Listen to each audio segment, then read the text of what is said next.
Hello, and thank you for choosing this clean historical Western romance by Bella Brown. Before we begin, don't forget to hit that subscribe button. Your support helps me share more wonderful stories for free. If you're ready, find a quiet spot, relax, and let me take you back to a time long ago. Copyright Bella Brown. The Widow's Last Hope. Chapter 1. Maryland, 1890. Rebekah. As soon as Rebekah Montgomery saw the men stood at the front gate, she just knew. She took in their somber expressions and their dark blue work clothes that were so familiar to her as dread turned her blood cold. Before either of them spoke, she looked to where her son played, to ensure that the child was out of earshot.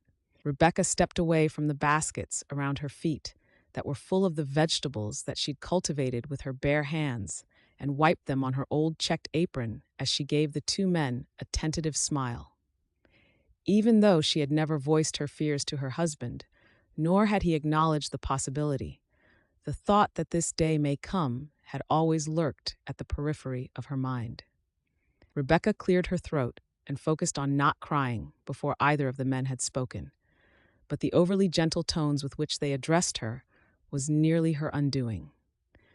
The rush of blood to her head meant that the words were drowned out, and she missed some of their condolences. The men blurred, and she looked away quickly, blinking to try and gain some composure. Her gaze alighted upon Dylan, the long-awaited child who had been prayed for and doted upon by his father. A man that would never see his son grow, or be able to appreciate how the sun burnished his hair, or hear the delighted gurgle of his laughter again. It seemed cruel that Dylan would probably not remember his father as he grew, or know how much he had been loved by Richard. "Mrs. Montgomery?" Rebekah dragged her gaze back to them, unable to stem the tears any longer. "I thank you for coming to tell me, gentlemen.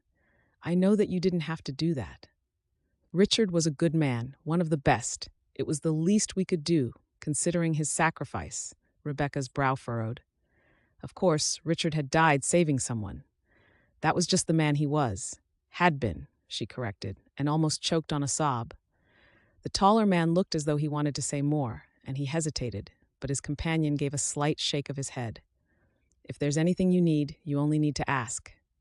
Rebekah forced her lips upwards and wondered if she'd ever make a genuine smile again. "That's kind of you. Her lips thinned in the effort to control her emotions. "I'll be okay."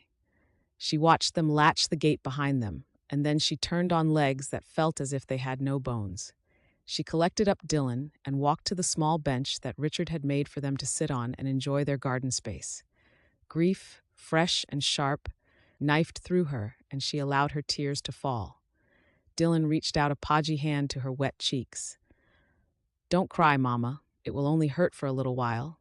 Rebekah hiccuped and pressed a kiss to her son's blonde head. "This is a little different to when you scrape your knees, Dylan, but I do hope you're right. We'll be okay, won't we?" Dylan leaned his head to her shoulder. "Yes, Mama. Can I go play now?" She allowed him to wiggle down and run back to where he'd been playing. She wanted to protect him from the hurt and pain that life would bring him, and wondered how she would do any of that alone. How she would keep up the bills on the house, raise a son, tend to her garden, and keep a roof over their heads. She was alone. Impossibilities of it all stretched out, and she knew that her life would never be the same again. "This will only be for a short while, Dylan. Just whilst I save some money and try and think of our next move." She wasn't sure which of them she was trying to convince, but Dylan gave her a nod. "I know, Mama." Rebekah hoisted the suitcase higher and unlocked the gate, stepping through it. She tried not to dwell on the fact that the case contained all that was left of the home that she had shared with Richard. Instead, she kept in her mind that she could no longer meet the rent on the house, and by doing things this way, she kept a firm hold on her finances. "And you like Pastor Barrett, don't you?" Dylan wrinkled his nose. "I like Greta's cooking," he said instead, and Rebekah laughed. The pastor's wife's cooking seemed legendary in this town. "Yes, there's that too. You can still go to school and see your friends. I'll soon find a job which will help, and then we can get a place all of our own," Rebekah said over her shoulder as she walked up the narrow path. Dylan scraped his boots as he trudged behind her. I liked the home we had with Papa. She tried not to sigh at his grumbling. He was only 6, she reminded herself. She wanted to tell him how hard she'd tried in the 4 months since her husband had died, how much she'd tried to keep the house going, and how many sleepless nights she'd sat on her little bench praying and then racking her brains on how she could keep a roof over their heads. I liked it too, but we'll get a different home, yes? I wish Papa were here, her son said softly. She paused on the path and turned to him. Me too. Believe me. Let me help you with that. Pastor Amos Barrett called out from the open doorway and clambered awkwardly down from the porch. His joints stiffened with age so that his gait made him roll from side to side. Goodness, no. It's awfully heavy, Rebekah began. Ach, you modern women wanting to do everything yourselves. Here, here. He shook an arthritic hand at the case. Give that to me. Greta is inside making some tea. I'm sure she'd welcome your help. We'll have supper and then settle you in. Welcome, welcome, young man. Dylan smiled politely. Hello, Pastor. Are there any cookies with the tea? Amos waved off Rebekah's shocked gasp. I believe so, though she won't let you have any until after you've washed your hands and said your prayers, Amos added in a conspiratorial tone as he half lifted, half dragged the case up the path. Mrs. Barrett is a stickler for the rules, you know. Rebekah stepped up onto the rickety veranda and in through the open door. The interior, while simple, was ruthlessly clean and orderly. She wasn't sure how a boisterous little boy would fit in with the pastor and his wife, but right now they were homeless, and she didn't have a choice. Chapter 2, Wyoming Territory, 1890, Clay. The shrill wind blasted across the churchyard, and the driving rain lashed down. Gunmetal skies promised more rain in clouds that clung to the mountain peaks, and the heavy mist lingered menacingly over the forests that hugged the edge of the township. Other mourners had moved out of the inclement weather, but Clay Dobson neither noticed nor cared. He stood alone at the graveside, water dripping from his buckskin overcoat and wide-brimmed hat, watching as the hole was slowly filled in. Every molecule of dirt that echoed off the coffin struck at his heart, even when he didn't think that he could hurt anymore. Clay, come on now. You'll catch your death out here, man.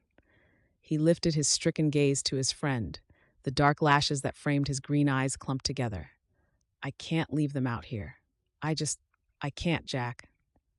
Jack Sinclair put a gloved hand on his friend's shoulder. I know, buddy, but you can't stay here. Sophia is asking for you. Clay's eyes drifted back to the yawning hole in the ground where his wife and newborn child were buried. What would Mary do? The question rolled through his mind for the umpteenth time since she had passed away. He shook his head and swallowed. Jack tugged on his arm. They're with the Lord now, Clay. Mary would want you to carry on, and Sophia needs you to. The Lord has forsaken me, Clay muttered dully. Why else would he take them from me? Only I don't know what I did so wrong to deserve this. Jack's breath plumed in front of his face as he exhaled softly. You didn't do anything wrong. Sometimes it's just our time to go. None of us know when we will be called by him. You just have to have faith that the Lord has a plan for us all, and we must follow it. He hasn't forsaken you. He gave you a beautiful gift in the form of a daughter who needs you. Mary lives on in her. Come on, let's go home and warm up beside the fire. Clay knew that Mary would be scalding Clay to go and hold his daughter, to be her comfort and guiding light when her world had been torn apart, just as his had been. And if he couldn't understand it, just how was Sophia feeling? As he turned and followed Jack, he felt a small piece of his heart break off as it was left behind in the sodden ground. What am I supposed to do with a daughter? He said. I don't know anything about raising a child or running a house. That was Mary's job. I ran the ranch. He stopped walking when he spotted Sophia huddled up next to Beth under an umbrella where they waited in the wagon for him. Seeing her heart-shaped face and blonde hair covered by her bonnet, so reminiscent of her mother, nearly broke him. He stopped and looked at the ground. I can't do this, he said again. I need Mary. Jack stood in front of him and pushed his shoulder. You have got to snap out of this, his voice firmed up. I know things are tough right now, but you need to adjust and do it quickly. You are not on your own. You have Beth and me and the ranch hands. But right now, that little girl is breaking her heart over her mama. So get yourself together. You hear?" Clay scowled. "Tough talk for a man who's as short as you are." Jack's self-deprecating laugh huffed out.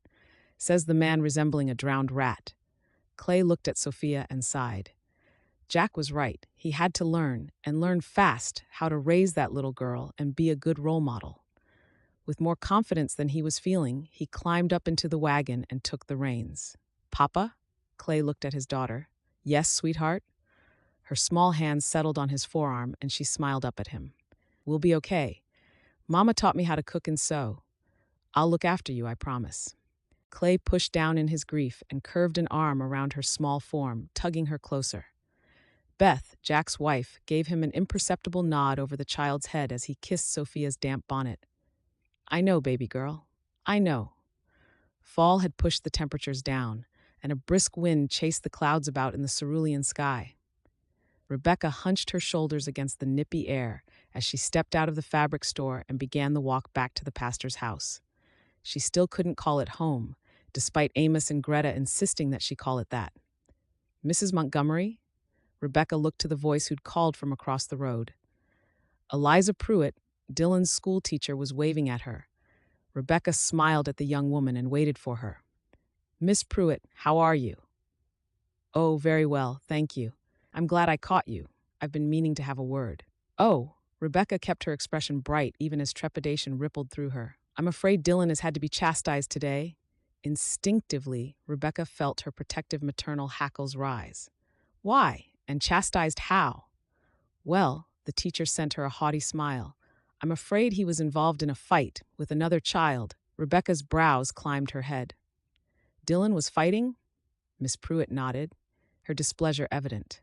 "Yes, Mrs. Montgomery, without provocation or explanation. We've tried to be patient with him, but his recent attitude has been, well, let's just say not favorable or Christian-like." Her sweet little boy. She knew that he'd been struggling and missed his father a great deal. But fighting? "I don't know what to say," Mrs. Pruitt sniffed disdainfully. "He's been sent home with a flea in his ear today. I'm afraid that we simply cannot tolerate violence in our school. We only want well-behaved young men in the class. If you cannot control him, it may be time to find another school for him." Rebekah assured the teacher that she would get to the bottom of the problem and hurried along the street. She thought she'd been managing their situation well. Dylan had been quieter and a little more withdrawn than normal, but she couldn't correlate her gentle son with being labeled as a violent troublemaker. Her mind tumbled over its turmoil, and she wished that Richard was around so that she could seek his counsel. He would have known what to do. He knew what it was like to grow up as a man. With her head bent against the wind, she was through the wobbly garden gate when movement on the periphery of her eyes drew her gaze. She looked up just in time to see her son dart around the side of the house. She set her basket down on the porch and followed him. She found him sat against the base of one of the large oak trees at the bottom of the garden. She took a moment to watch him and tried to put herself in his shoes. Dylan? She could tell by the startled look that he sent her that he'd not heard her approach. He scrambled to his feet and made as if to run away when she injected some steel into her voice. "Wait right there, young man." He did as she asked, but kept his back to her. "Dylan, I've just been stopped in the street by Miss Pruitt. She's told me some things that I'm a little concerned about. What happened today?" His head sunk deeper into his shoulders with each word that she uttered, but he remained quiet. "I'd like an explanation, please, Dylan. Can you look at me when I'm talking to you?" Exasperation at his stubborn streak made her tone sound sharper than she meant, though when he did turn to face her, she couldn't help the audible gasp that slipped out of her mouth. A dark bruise marred his jaw, and his one eye was swollen. The other one was red-rimmed from tears. "Prosody rate?" "Oh, Dill," she sighed and held her arms open. With a sob, he ran into the embrace, and she held on, unable to stop her own tears seeping through her lashes. "Are you going to tell me what happened?" "Billy Woodrow," came the muffled reply, and Rebekah had to lean back to hear him more clearly when she asked him to repeat himself. "The mayor's son? What about him?" He's mean, Mama. Calls me names and stuff. Dylan knuckled away the tears, shame burning his cheeks a deep crimson color. I don't like it, and I told him to quit it, but he just laughs and gets other people to call me names too. Rebekah's lips thinned as a ball of anger burned in her belly. Billy was a spoiled child and raucous to boot. What do we say, sticks and stones? I know, Ma. Names will never hurt me, but he just kept doing it. Dylan's temper ignited. I told him, and I told him, till I was blue in the face. He's as dumb as dirt, and I told him that too today. Rebekah could see his frustration across his face and tried to keep the dismay over his language off hers. What happened? Fresh tears filled his eyes. He said that you were a liar, that Pa hadn't died saving that man, but he left us and was living in another town because you were dishonest, and that Pa didn't love us. That's why he left. Rebekah dropped to her knees in front of him, caught his hands in hers so that they were eye level. Well, that's a downright lie there, and it sounds like Billy Woodrow deserved a thump for saying such horrid things to you. Dylan looked at her through his wet lashes and contemplated her a moment before his mouth curved up. You're not mad at me for hitting him? There may have been another way to solve the problem. You know you're not supposed to hit another person. You could have told Miss Pruitt? She's scared of his daddy, too. Everyone in the class is scared of Mayor Woodrow, and Billy knows it. That's why he gets away with it. Did he put those marks on your face? Dylan nodded slowly. I made his lip bleed. Oh dear, what did Miss Pruitt say? She walked me home and then told Greta, who said that I wasn't allowed any cookies for the rest of the week. Did you tell Greta what Billy had said? Dylan shook his head. What about Miss Pruitt? Another head shake. It looks to them as if you have just hit him without provocation. That's why you got into trouble and not him. You know the truth about your father, Dylan. He would never have left you if the Lord didn't need him in heaven. You know that, don't you? What's pav? Provocation? It means he made you angry on purpose. He said those things to get a reaction from you, though I'm certain he didn't expect a fat lip. Dylan reciprocated her smile. No, I don't think he did. He screamed a bit when he saw the red of the blood. You really can't go around hitting people. You must always try and use your words to resolve a problem, okay? Yes, Mama. There will be some extra chores to do this week so that you can think about it. And you're going to have to say sorry to Billy Woodrow. She held up a hand to stem the protest that he started. No, Dylan, there's no wiggle room on that one. You have to have a good moral code. And maybe we could teach Billy Woodrow a thing or two about being a good man. She could tell that not even he believed her. Let's go in and get washed up, okay? She trailed behind him as he traipsed inside the pastor's house, and she wondered if she'd done the right thing by him.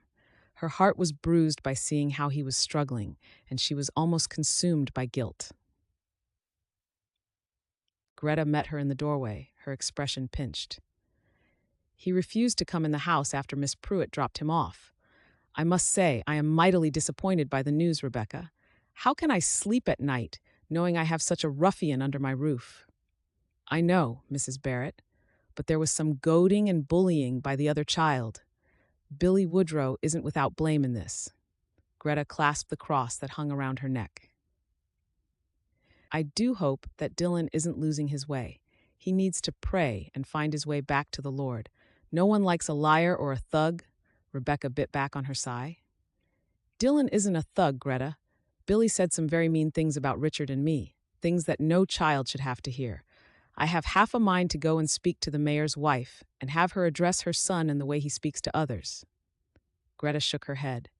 Now, Mrs. Montgomery, I won't have you starting trouble with the kind people of this town. Your son was in the wrong. Maybe if you kept a closer eye on him, read the Bible instead of reading all those newspapers. Mrs. Barrett, Rebekah interrupted the pastor's wife and had to temper her tone. Please, I read the magazines and newspapers looking for a house and a job vacancy. I have been trying to work out how to keep a roof over our heads, as well as trying to wrap my mind around the finances that were always dealt with by Richard, the legalities of death, and... Her tears cut off the rush of words, and she took a breath, let it out slowly. I'm sorry. I didn't mean to raise my voice to you. I think that I have been so consumed with my grief that I didn't see Dylan and how he has grief of his own, too. Greta took a step away from her, a shuttered look on her weathered face. I know that you have had troubles of your own, but I think it best that you make alternate living arrangements as soon as you can. Rebekah stood in the small room and listened to the older woman's steps as they echoed down along the hallway. The pastor and his wife had offered the shelter and support when she didn't know where else to turn to. Greta was strict, and Dylan was often scolded by her for bouncing about in the house, as a boisterous child was inclined to do, and the longer the stay had continued, the more fraught she had felt. She hadn't liked living here, but it was dry, warm, and free. Just what was she supposed to do now? Chapter 3. Rebekah 1891. But what more could you want, Rebekah? Mrs. Jackson didn't bother to keep the incredulity out of her voice. Keen brown eyes pinned her over the eyeglasses that somehow perched on the end of her thin, beak-like nose. You have a job. I pay you well, do I not? You have food on the table and a bed for your son, as many books as you care to read, and I let you have a day off every month to do your own errands. Rebekah cleared the remaining dainty china plates off the table and set them down on the trolley. I know, Mrs. Jackson, and I'm grateful. I really am. I told you that this is the best job I've had so far, and I meant it. When she'd taken the job with the old spinster 5 months ago, she had been desperate to move on from working at the hotel. The hours there had been long and backbreaking, and it had meant that Dylan had been on his own for extended periods of time. One of the other maids had told her that she should look for a husband in one of the newspapers that promised to find a match with men looking for love in the West to make her life easier, though Rebekah simply couldn't bring herself to even think about having another husband. The pain of losing Richard was still too fresh. With Mrs. Jackson, the hours had been just as long, but it was live-in, and she could have Dylan here with her. So, then why are you leaving? Rebekah collected the bone china teapot and matching cups, the lace doilies, and placemats. Why was she leaving? How could she explain her reasons to a woman who had never been married? Have you ever been in love, Mrs. Jackson? The wispy white brows shot up, and her thin lips disappeared in shock. What a question! What did I say to invite such familiarity? She dabbed at the corners of her mouth with her napkin. Goodness, Rebekah, I think you forget your place. Rebekah shook her head. I'm sorry. I didn't mean to offend you. I ask because I don't know how to explain things to you. I've been a widow for just over a year, and yet the pain of losing him is still as fresh as the day the men from the railway came to tell me. He's everywhere in this town. We walked down this street. We shopped at that store. We laughed on that bench. She blinked against the hot tears. Every time I leave here, there are reminders of him. And if it's like that for me, it's worse for Dylan. He's getting into trouble still. You said yourself he needs the firm hand of a man, though I can't see myself marrying another. I thought maybe moving away from here for a fresh start would be best. Mrs. Jackson set down the napkin, adjusted the edges as she folded it neatly on the table. Fine, I see your point. What do you think you will do? Rebekah moistened her lips, nervous at voicing her outlandish plans out loud. She fidgeted with a cup until Mrs. Jackson had snapped at her for doing so. I overheard a conversation when I was at the store. Pink tinged her cheeks at admitting that she had eavesdropped. 2 men were speaking about homesteader land in the Wyoming Territory. Mrs. Jackson's rheumy eyes popped wide. That's hundreds of miles away. Out west, the land is available to everyone who can work it, no matter gender, creed, or color. I just need to register for my parcel of land. You're just a woman? What do you know about homesteading? Open fields, trees, fresh mountain air, everything that she had dreamt of since she was a little girl. An idea that had been curtailed when Richard had taken the job on the railway. I'm the oldest of a large family, and my father was a farmer. I've grown my own vegetables, and I'm a fast learner, Rebekah said, though she wasn't sure who she was trying to convince more that this was a good idea. All that way on your own? How will you fund it? I've managed to save some money. I can find work along the way if I run out. And what if it all goes wrong, Rebekah? What will you and your son do? You'll be all on your own, in a foreign land, Pap, miles away from civilization and surrounded by uncouth cowboys and savages. Rebekah gulped down the real fear that her employer's words invoked inside. She was risking everything, running into the unknown for a future that wasn't guaranteed. It would be hard work and scary and tiring, of that she had no doubt. She also knew that she couldn't stay here.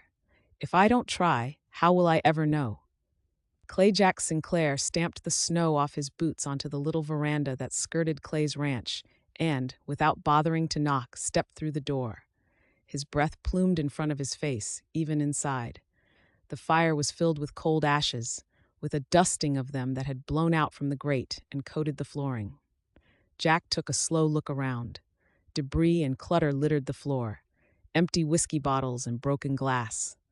The simple, rustic furniture that had once shone where it had been kept clean and polished was now dull with dust.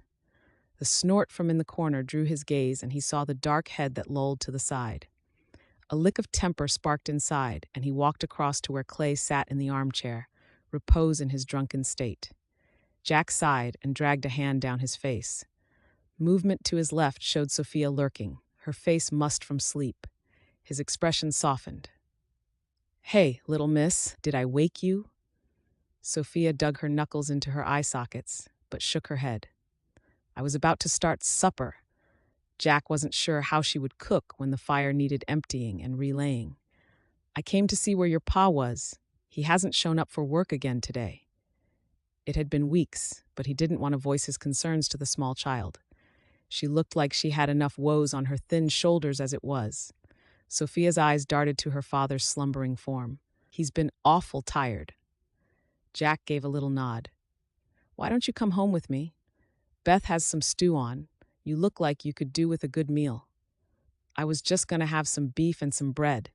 Sophia held up a hand to the table where Jack could see the utensils set out. "When the snow is as deep as it is, you need your belly full of a hot meal. Get your coat and I'll come back with you." Jack waited for her to ready herself, tied her little bonnet on her head, and then saw her safely to the small house where he lived with Beth before he made the short walk back to the ranch.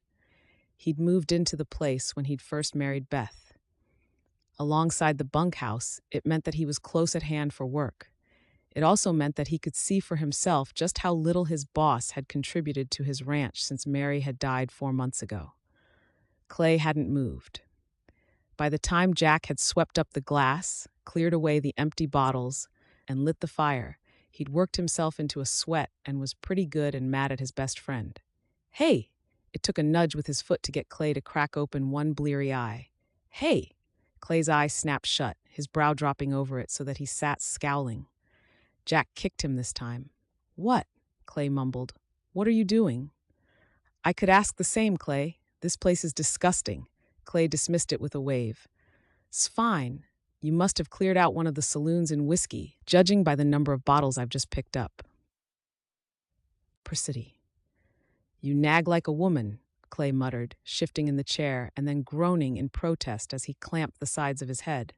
"Pass me another bottle. I will do no such thing. And this place could definitely use the touch of a woman. It's filthy. When is the last time anyone cleaned in here?"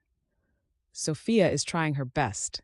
Clay slumped forward, elbows on his thighs as he speared his fingers through his shaggy hair. Jack cuffed him across the back of the head. "And what are you doing whilst your child is in here? It's warmer outside in the 6 feet of snow than it is in here. How hard are you trying?" Clay dragged his gaze up to meet his friend's concerned look. He blinked, and then his eyes moved to the wintry vista beyond the window at Jack's back. "When did it snow? For crying out loud, Clay. You cannot just rot away in here, sat in your own stench and wallowing. You're lucky you have got a good team of men who are running the ranch for you, but they're making noises about not being paid.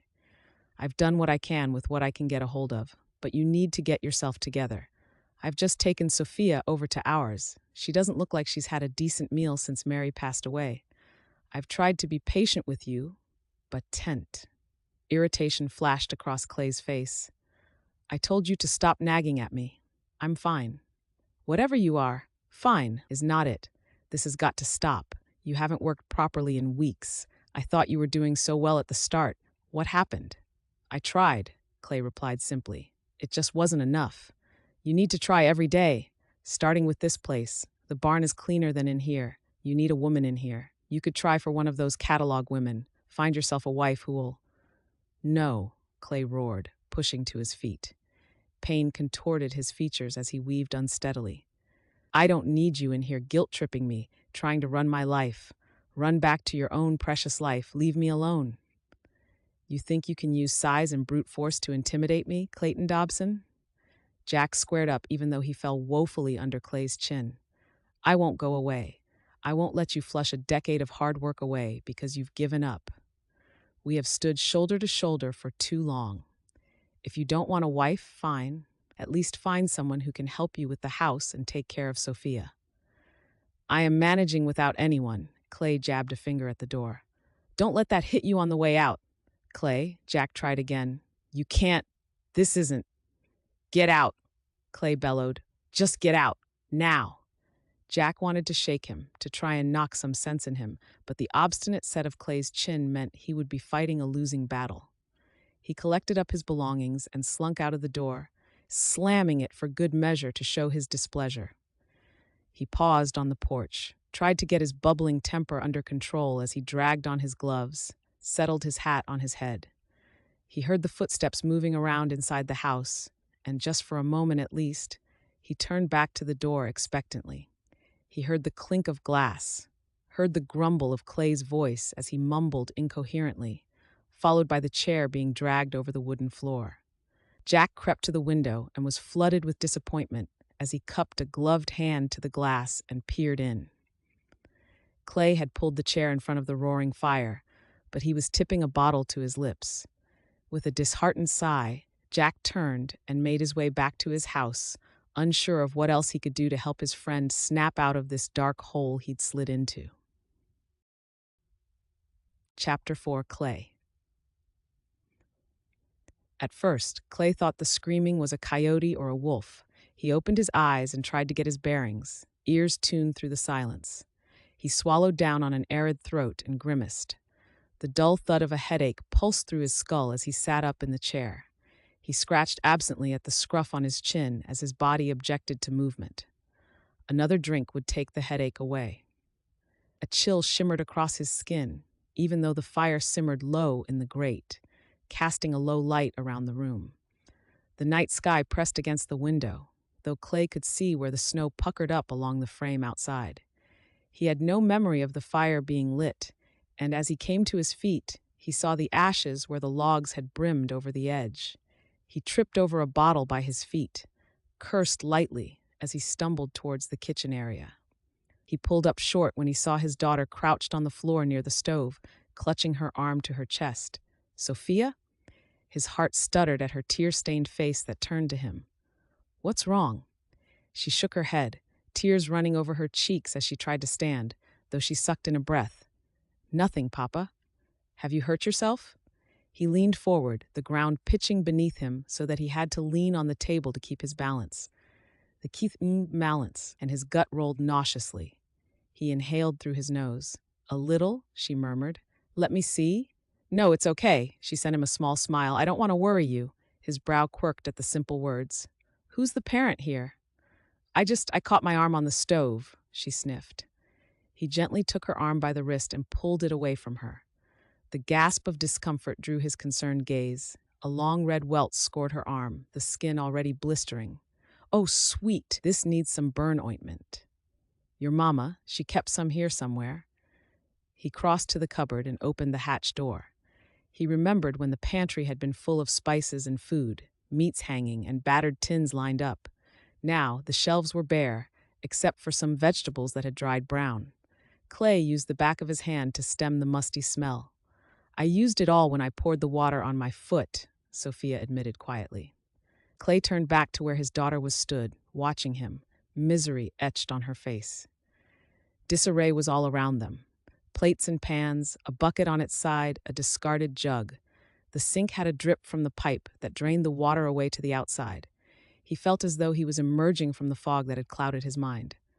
When did you pour water on your foot? He asked gently. Sophia lifted a shoulder. A while ago. I should have picked some more ointment up, but I haven't been. To town, Clay finished for her. Of course, she hadn't. She was too young to be going out on her own. She was too young to be looking after this place and trying to do it alone. Shame washed over him as he looked at her. She'd been trying to survive, whilst he'd been trying to drown out his pain. What am I doing? Okay, let's go and see if Beth has some ointment we can use. That's if they were still living on his ranch, or even still speaking to him. Where's your coat? It's too small, she told him. I'm sorry, Papa.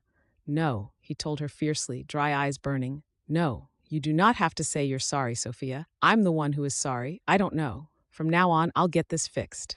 Okay? Things will be different, I promise. His stomach boiling, he found a blanket and covered her shoulders, squeezed her boots on. He would have carried her, but he wasn't sure he'd have the strength to get himself across the yard, let alone carry her. The bitter wind lashed his face, giving him a much-needed wake-up call. They plodded through the deep snow, their crunching steps crackling through the stark night air towards the faint glow of light in the house where Jack shared his home with Beth. Clay stepped onto the porch and knocked, vaguely recalling an unpleasant scene in his mind where he'd kicked Jack out. Until Jack wrenched open the door, Clay wondered if he'd dreamt of it. One look at his friend's scowl told him that it was actually a memory. Jack sighed, gave a shake of his head before he stepped back and let them both across the threshold. Rebekah. How much further to Wildcliff?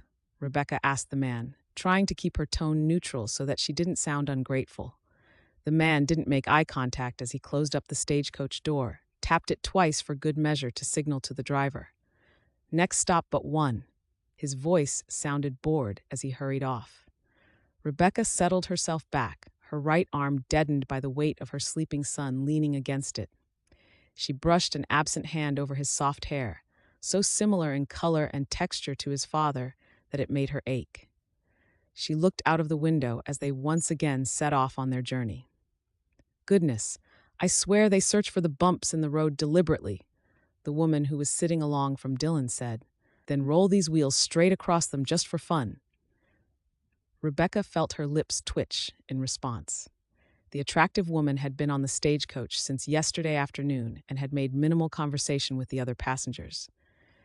It's not as comfortable as I would have imagined, Rebekah murmured her reply.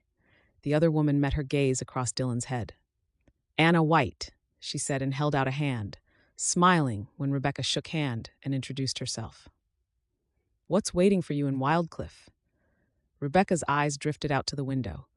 A clear blue sky with a scattering of clouds, the spring sunshine melting the deep snow into a quagmire of mud and slush.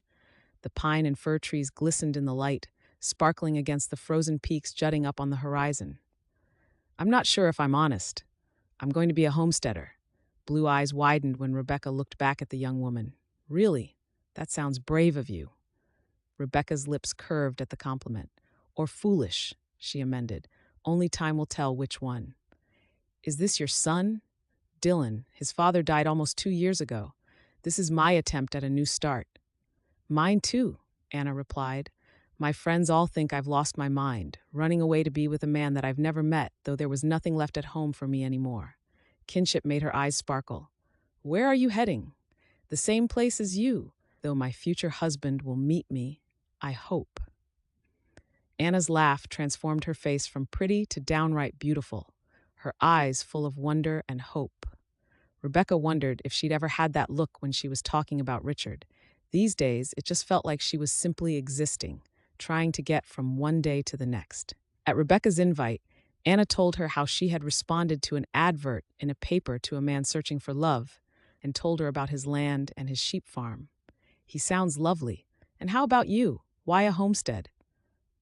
Rebekah thought about the protests from her employer, Mrs. Jackson. All through the winter months, she had almost given up on the idea, scared off by words of warning from the old woman. Winter gave way slowly to spring, and Dylan continued to have issues, waking from dreams and shouting into the night. Then, Mrs. Jackson passed away suddenly. She caught a sickness, and she held on, but the call of the Lord was too much for her. I needed to leave, and so I settled her house, handed the keys to a nephew, and left, but not before he handed me a packet that had some money in. She had bequeathed me a small sum to help me get started. You could have knocked me down with a feather when I realized that she had done this. It was like she had given me permission after all. So, we caught a train from Denver, then got on the stagecoach, and here we are. Well, now I can say that I have a friend in the town, and I don't feel quite so alone, Anna smiled. They passed through the next stop, where two people climbed on board, and the conversation waned a little as both men gave them a telling off for idle chatter on the stage. Anna eye-rolled at Rebekah, but they obliged the cranky old men, exchanging looks and smiles instead. The sun was beginning its descent towards the peaks when the stage pulled up and the three passengers emerged, stiffened from inertia, into the small mountain town. Squat timber buildings sat along the street, so different from the paved, uniform streets of Maryland. Thick mud sucked at her boots as she lowered herself down and turned back to assist Dylan, then Anna down.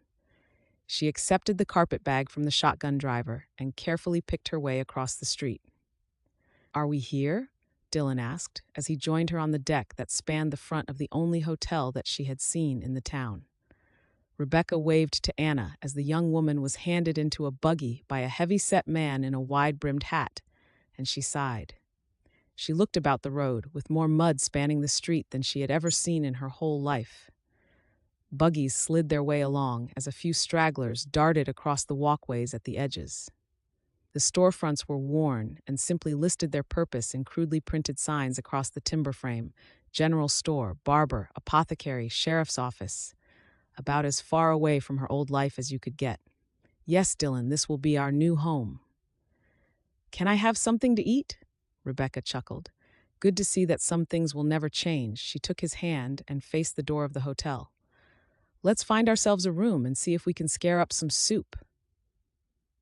"Where will we live?" he asked her for the umpteenth time since she had climbed aboard the train. "One step at a time, Dylan. One step at a time." Chapter 5. Clay. Bellows of cattle filled the air, the plaintive cries of mothers being separated from their young as the smell of the branding scented the air. Clay pulled off his hat and used a bandana to mop his brow. "That's about the last." Jack nudged the calf back through the gate, shut it, and leaned on the top rail to look over the herd. "At least, we survived the winter with more alive than last year." Clay stuffed the material in his pocket and put his hat back on. "By the skin of our teeth," he replied. "That's why we need to plant more now, so we have feed left over to keep that lot alive come December." Jack nudged his hat back and used a thumbnail to scratch his brow. "I was wrong, I admit that now. I always thought that we were ranchers, not crop farmers, but your idea was the right one." "That's why we make a good team," Clay clapped his hand on Jack's shoulder. "I have the good ideas. You keep me in line," Jack chuckled. "Not anymore. You've come through this winter intact, too." Clay thought back to just before Christmas, that night when Sophia had burned her arm. He thought about every night since that night when he'd had to fight to keep himself from reaching for the whiskey, if only so he could forget for just a little while. "Thanks to you and Beth? You should give yourself a little credit," Jack commented as he followed Clay into the house. They knocked the worst of the mud off their boots, and Clay took his seat at their wide table. Some nights, Clay ate with his ranch hands. Some nights, he ate with Jack. He did everything he could to help his daughter learn the skills from Beth and the cook in the bunkhouse. He'd shown her how to set a fire, milk the cows, feed the chickens, skills that she needed to be a part of the team at the ranch. He'd been her parent. And each night, he'd sat on his darkened porch, looking at the whiskey bottle, and came up with reasons why he shouldn't drink the whole lot. And every night, he set the bottle back in the pantry and went to bed. "I think we're going to have to find some more men for the summer," Jack said now, picking the salt pork out of his teeth. Clay lifted his eyes from where he'd been lost in his thoughts, his fingertip rimming the coffee cup in front of him. "What? We have so much to do if you think about it. We have more head of cattle now. We need to check the fence lines. We can't have our cattle mixing with Gene Wagner's again." The sheriff didn't like being called in to deal with it. He said it was like taking sides. Clay's brows joined. The cattle baron was as conceited as he was rich and had protested a lot when Clay had fenced his ranch in, stopping Wagner's herd from using the watering hole on Clay's lands. That aside, he knew Jack was right. Clay felt like he needed more hands and more hours in the day to complete the tasks that needed doing day after day. Then we have the cutting and mowing of the meadow. That needs to be done sooner so it can dry out. Then the sowing, harvesting. Clay held up a hand. The insurmountable tasks clamored in his head. Farming tasks when he was just about managing to be a father to Sophia. Okay, I get it. I need to see if we can afford it first. Clay wondered if Jack knew that his words were a lie. He could afford it. He still had what was left over from the sale of last year's harvest. He was just trying to keep a handle on everything, to maintain the fragile grip on his life that he had. What about some seasonal work for the younger men? Beth suggested. That way you don't have to pay them through the winter. Clay leaned back in his seat, fingers toying with the handle. That's actually a good idea. Let me think about it. Thank you for supper. Beth stood with him. Of course, you're welcome anytime, you know this. Clay pasted on a small smile, though her kind words simply reminded him that he went home night after night to an empty home. Sophia chatted about her day as they crossed the yard, and he helped her ready herself for bed, tucking her in with her beloved dolly and a ratty blanket. He held her hand long after she had relaxed into sleep, her long lashes resting on her plump cheeks. This, he reminded himself. This was why he couldn't drink that bottle. She needed him. He'd let her down so badly, and he didn't think that he could ever make it up to her. He walked down the stairs, carrying the oil lamp, and headed for the pantry, where he opened the door and stared at the bottle. He rubbed at his chin, the bristles hissing as his rough hands brushed over them. I'm not kissing a porcupine. Unbidden, the memory of Mary's laughing face, pushing against him as he tried to steal a kiss from her, popped into his mind. His chin dropped to his chest, and his eyes shut tight, waiting on the wave of grief to subside. Annoyed with himself, with his weakness for the bottle, he closed the pantry door firmly. He couldn't keep doing this. Mary would never have allowed this. He needed to move forward. He leaned back against the door, his eyes moving around the kitchen. From where he stood, he could see into the living space. He saw the clutter, the mess, dust collected in the corners, cobwebs hung from the roof, plates dotted around. You are only one person, Mary had chided him. You should hire Jack. He needs the work, and you can trust him. They'd been newly wedded and had been sitting at the table in front of him. The table was covered in detritus right now, though Clay was remembering it differently. Mary had scrubbed the table until it had been almost white, and the night she'd told him off for trying to do everything himself, Sophia had been in her belly, though they barely knew it. They'd struggled, even back then. They'd clawed their way through the seasons, a united front. They'd grown as a family, as a business, and had hired more people. Clay elbowed away from the door and prowled through the room across to where his desk was. He pulled the oil lamp closer to him and located a piece of paper. Memories of Mary echoing. He knew that he couldn't do this alone. The house needed something extra. He'd hire more men and a housekeeper, someone to help get this house back into order. That night, he stayed off the porch and went straight to bed. Rebekah, are you lost? The gruff voice startled Rebekah so that she squeaked as she spun on her heel, clutching at her throat. She'd been so absorbed by the grove that she stood in, she'd not heard him approach. His eyes were obscured by the shadow from the brim of his hat, though she could feel the cold contemplation of his stare. He moved fluidly on the huge black horse he was sat astride, and currently holding the reins to her bay horse. She cleared her throat, putting her discomfiture down to being jolted out of her quiet reverie and admiration of the land that she would file a claim on, not from him watching her. No, sir, I'm not lost, and that's my horse. That so? His voice was gruff, though held little inflection. It was loose on my land. Oh, Rebekah grimaced an apologetic smile. Your land is that bit there? She indicated the railed fence, and he nodded once. I'm sorry. I thought I'd secured her properly. Sorry, I'm new to all this. You have to tie them up properly. Horses are valuable round here. Rebekah felt irritation lick at her. I'm perfectly aware how much they cost, seeing as I bought that one not a week ago. She'd been so thrilled with her purchase, keeping the mare in the stables at the hotel. It had made a fair dent in her savings, though it had been a step in the right direction in putting down roots for her family, and felt like she'd ticked off another item. She lifted her skirts and gingerly picked her way across the swampy ground. She held out her hand for the reins. I'll take her, thank you. When he didn't move, Rebekah squinted up at him. From this angle, he looked menacing. His unsmiling mouth was set above a strong jaw and had the shadow of stubble, even though it was still morning. She quirked a brow in question and wiggled her hand to prompt him. She saw his throat working, and her mind fantasized over what color his eyes would be as he loomed over her in the spring sunshine. What are you doing here? There's nothing for miles around, he muttered. Rebekah used the hand she held out to shield her eyes as she looked out across the ground where she stood. When she'd left the hotel that morning, the sun had barely gilded the hilltops.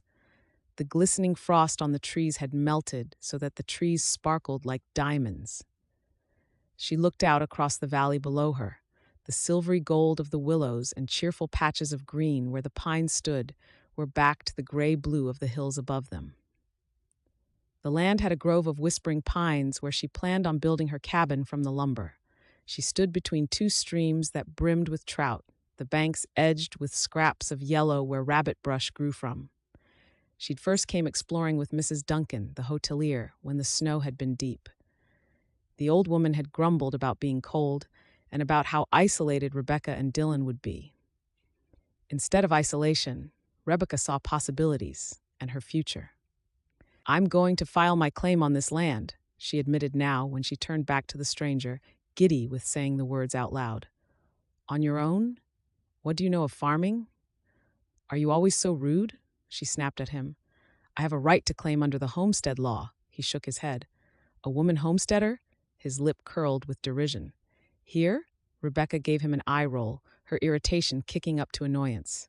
She planted her hands on her hips and glared at him in defiance. People keep saying that to me. Yes, a woman homesteader. Here. Not that it's any of your business. It is when it's right next to my land. This is no place for a woman. This time she sighed as loudly and rudely as she could. My horse? Next time, secure it because any damage that your animal causes, you will pay for it. He leaned forward and tossed the reins to her, which she had to quickly grab as her mare shied away from the sudden action. Rebekah murmured to the animal, rubbing her between the eyes to soothe her, inexplicably annoyed by the stranger as she glared at him. It won't happen again, she said, and heard his snort. She gathered up the reins and set her foot in the stirrup just as her mare started walking away, forcing her to hop on one foot over uneven ground. Wait! Stop, you wretched beast, she said, fighting for balance and composure. The mare stopped abruptly as the huge black horse stepped into their bouncing path. Rebekah dragged her foot back out of the stirrup as embarrassment burned up her face. Of all the times, you call yourself a homesteader, yet you can't even get on your horse, he snickered at her, and she turned her head to see that he had materialized on the ground next to her. She still couldn't see his eyes, yet she could feel him looking at her. Her skin prickled with the proximity of him. He was tall, taller than she'd imagined, with broad shoulders that blocked out the sunlight as she looked up at him.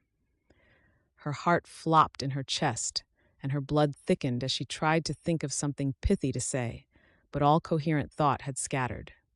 Here, his tone was sharp as he held onto the bridle with one hand and the stirrup with the other. Up, he prompted. She moistened her lips and took a hold of the pommel, pulling herself up once he'd given her a shove on the rump to assist. Annoyingly, his horse stood stock still, even as her mare danced about, making the stranger snatch back his booted feet out of the way of the hooves. You have to take some control of her, he told Rebekah sternly. They're a herd animal. They respond better to someone being in charge. Rebekah settled herself more into the saddle, held her reins steady, and cleared her throat. Thank you. I could have managed, though. He made that derisive snort sound again as he walked off, swung easily into his saddle. "Sure, you could, Lady Homesteader," he muttered, touching his hat as he turned his ride around and headed back towards his boundary fence. She blew out a breath, dug her heels into Chubb, and began to make her way back towards the township. She longed to look back over her shoulder, both irritated and shocked over her reaction to the brusque neighbor. How was she supposed to get along with the cranky stranger if she couldn't even find the words to defend herself against his insults when he was stood so close to her? His disdainful words had stung, probably more than they should have. Rebekah rejoined the narrow, muddy road that led down towards the town. He'd taken the shine off her plans, but she couldn't let one unpleasant interaction change her plans. Montgomery Pines, as she'd named her place, was her last hope of a future. No one would put her off. Chapter 6. "Clay, the trouble with you," said the ranch hand, Dale, "is that you're just too picky." Clay looked at his employee deadpan and then took a sip of his coffee. The crew was resting after a busy afternoon working, and they'd sat down to take in some refreshments while they deliberated what they were going to do next. "What's that supposed to mean?" asked Clay. "Well," Dale replied, oblivious to his boss's displeased tone, "you had a perfectly good housekeeper, and you sacked her." Clay drained his cup and then tipped the dregs of his coffee onto the ground by his feet to give him time to consider the response. When he'd taken on the older woman as a housekeeper, he had a scenario in his head. He'd pictured someone who was motherly and matronly, who would take on the running of the house and act as a guide to Sophia and become as reliable to him as part of the machinations of the business. Instead, he realized that he'd hired a battle axe. And it had been a battle from the outset between Clay and the old woman that had come to a head one evening, 3 weeks ago, when a huge row had erupted between the two of them. When he woke up in the morning, the housekeeper had disappeared along with all of the jellies that she had prepared and 2 loaves of bread. He counted it as a win, as he no longer had to put up with her bossing him about in his own home, and Sophia seemed a lot happier to go back to being looked after by the bunkhouse and Beth. He chalked the whole idea up to a bad experience and had decided to move on. Of course, Dale was baffled by the whole event, as he just wanted a woman to look after him. "I'm not fussy," Clay said now. "I just like things done a certain way in my own home." "She was okay," Jack interjected. "Your okay and my okay differ vastly," Clay informed him, eyes glinting with humor. Dale sucked on his teeth as his gaze squinted off at the horizon. "Some of us can't afford to be picky around here. It's not exactly like we're overrun with women in the area." Clay easily conjured up an image of the woman that he'd seen on his neighboring lands a month ago. He dropped his gaze as his cheeks heated at the memory of her dark hair and the fire that had sparked in those honey gold eyes of hers. He'd felt an instant attraction to her, which had unnerved him, and he'd spent the following week berating himself for being disloyal to the memory of Mary. Clay kicked at the damp soil by his feet. He hadn't heard anything further from her, though he had deliberately avoided the fence line that bordered her ground with his. She slipped into his mind often, usually when he was just drifting off to sleep. He was still of the opinion that women shouldn't be homesteaders. It was too rough around here for her to be claiming land. That land was mostly swamp and would be no good to man nor beast. "Yeah, there's no woman around here like your Beth, Jack. You're very lucky," Dale said. "I'd love to find yourself a woman and settle down one day, get myself a wife and have some children." His voice trailed off as he looked at Clay. "Sorry, boss," he said quickly. "I wasn't thinking." Clay pushed to his feet and shook his head. "Don't worry about it. I was lucky. Mary was a good woman and a good mother. There isn't much more that a man can ask for, I don't think." That, at least, was the truth. His Mary had been the best. Maybe that's why he'd clashed with the ornery old housekeeper. She hadn't done things the way Beth had. "Right, let's get back to it." He walked across to his big black horse. He was about to climb up when he heard rushing hooves approaching. Clay glanced back over his shoulder and saw the dust kicking up on the horizon as a posse of men were riding hard towards them. Teens. He narrowed his eyes as he recognized the conceited Gene Wagner at the helm of the group. Unwilling to be caught at a disadvantage being on the ground, Clay mounted and signaled to his men to do the same. They waited for Gene's group to ride up to them. "Afternoon, Clay," Gene said, reining to a halt 6 foot away from the group. His horse's nostrils were flared, and a white sweat gathered on the animal's chest from the exertion of carrying the sizable landowner around. Clay nodded back. "What brings you to these parts?" "Just right in my fence line, checking the grounds. We've had a couple of cattle go missing, wondering if you knew anything about it." Clay rested his forearm on his pommel and fixed the other man with a cold stare. "The answer is still the same as the last time you blew through here, asking if your cattle was on my land. No, Gene, my fence line is still solid." The cattle baron bared his teeth with a facsimile of a smile. "Those fancy fences of yours won't hold a stampeding herd. I don't care how good you think they are. And as you know, long before you came along, my daddy's cattle roamed all round here." Clay felt the ripple of unease through his men and saw the menace in the faces of the men flanking the aging rancher. Clay cocked a brow, affecting boredom, even while he felt on full alert. "Let's not have this discussion again, Gene," he said.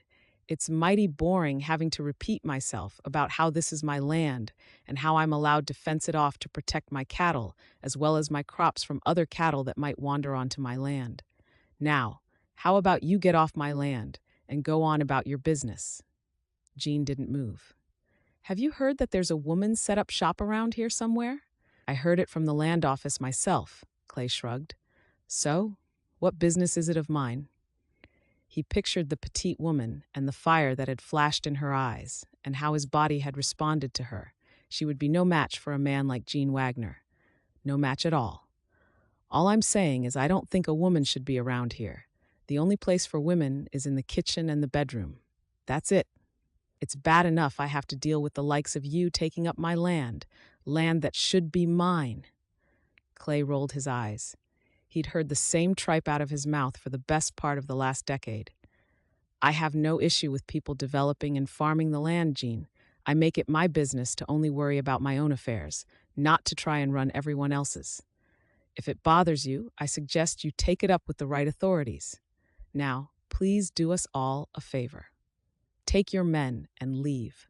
Some of us have work to do."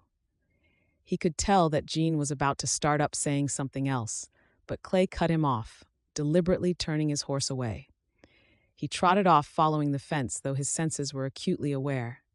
He wouldn't trust that no good scoundrel not to draw his gun for the insult of being snubbed. He heard the grumblings between the party behind him, but he did not look back until he heard their hooves retreating away from them. He exhaled slowly, unaware that he'd been holding his breath. Jack sniggered, breaking the tension in the group. That Gene Wagner would drive a coyote to distraction, repeating himself over and over. "And what's this about a woman neighbor? How do you know?" Clay made himself meet the curious stare. "I came across a little bay mare, all tacked up with no rider, about a month ago, who was wandering about just up towards near the fork of the streams. I went looking to see if the rider had fallen and was maybe injured. The woman was hanging about where the swamp is. Turns out she just hadn't tied the animal properly." She'd been stood alone, staring at the land with a look of wonder that had softened her features and had captivated him. He could recall her wistful expression as clearly as he could his own in the looking glass. "What was she like?" Clay lifted a nonchalant shoulder. "A woman." Jack pushed his hat back to stare at his friend. "That was observant of you. Did you at least speak to her?" Clay turned away, recalling how uncomfortable she'd made him, how big and gauche. "Of course I did. She was okay," Jack guffawed. "What does okay mean?" Clay pulled a face. "What else do you want me to say? She was like a woman, just beautiful, interesting, vibrant, normal." Jack's eyes narrowed on him before he shook his head. "Go and speak to her yourself," Clay huffed, "if you're that interested. It was a month ago, Jack. I've slept since then." "I will." Jack settled his hat back down as they began the descent down towards where the ranch buildings were. "Maybe I should send Beth to meet her. It'd be nice to show some neighborly support, especially if she has to deal with the likes of Gene Wagner on her own. Beth could take her over something, help her settle in. "I'll take it," Dale volunteered, and that drew a cackle from the others. "Have you seen her since?" Clay shook his head. "It must be tough for her here. There's nothing on that ground. Difficult for a lone woman, too. Beth would welcome another female companion, I'm sure." "That's up to you. I'm your boss, not your pastor," Clay muttered. "I'll head over there in the next day or so." Dale winked bodily. "Welcome her to the area. I'm sure there are some things that the little woman needs help with." Clay told himself that Dale was a good man, that he would be polite and charming to the young woman. He told himself that those little niggles of annoyance over his ranch hand chatting to her were nothing to concern himself with. Those thoughts disturbed him for the rest of the day, long after he'd ridden home and fed his horse, long after he'd eaten his supper and checked that the whiskey bottle was still in the pantry. Even when he sat alone on the porch, he tried not to think of the woman that it seemed had gotten under his skin so easily. Rebekah. Rebekah sighed, sitting back against her chair. Filing the claim on the land was actually the easy part. I thought that the week-long journey to get to the land office and back would be the most harrowing part. But it turns out I was wrong. Mrs. Duncan leaned across the kitchen table and patted her hand gently. "I think you're doing an amazing job, Rebekah. You said yourself not yesterday how well Dylan is doing now. I just love having you both around the place. Makes me feel young again." Her brown eyes crinkled warmly as she smiled. "He's such a darling boy. You need to give yourself some credit on how far you have both come." Mrs. Duncan had become invaluable to her since they'd arrived a month ago.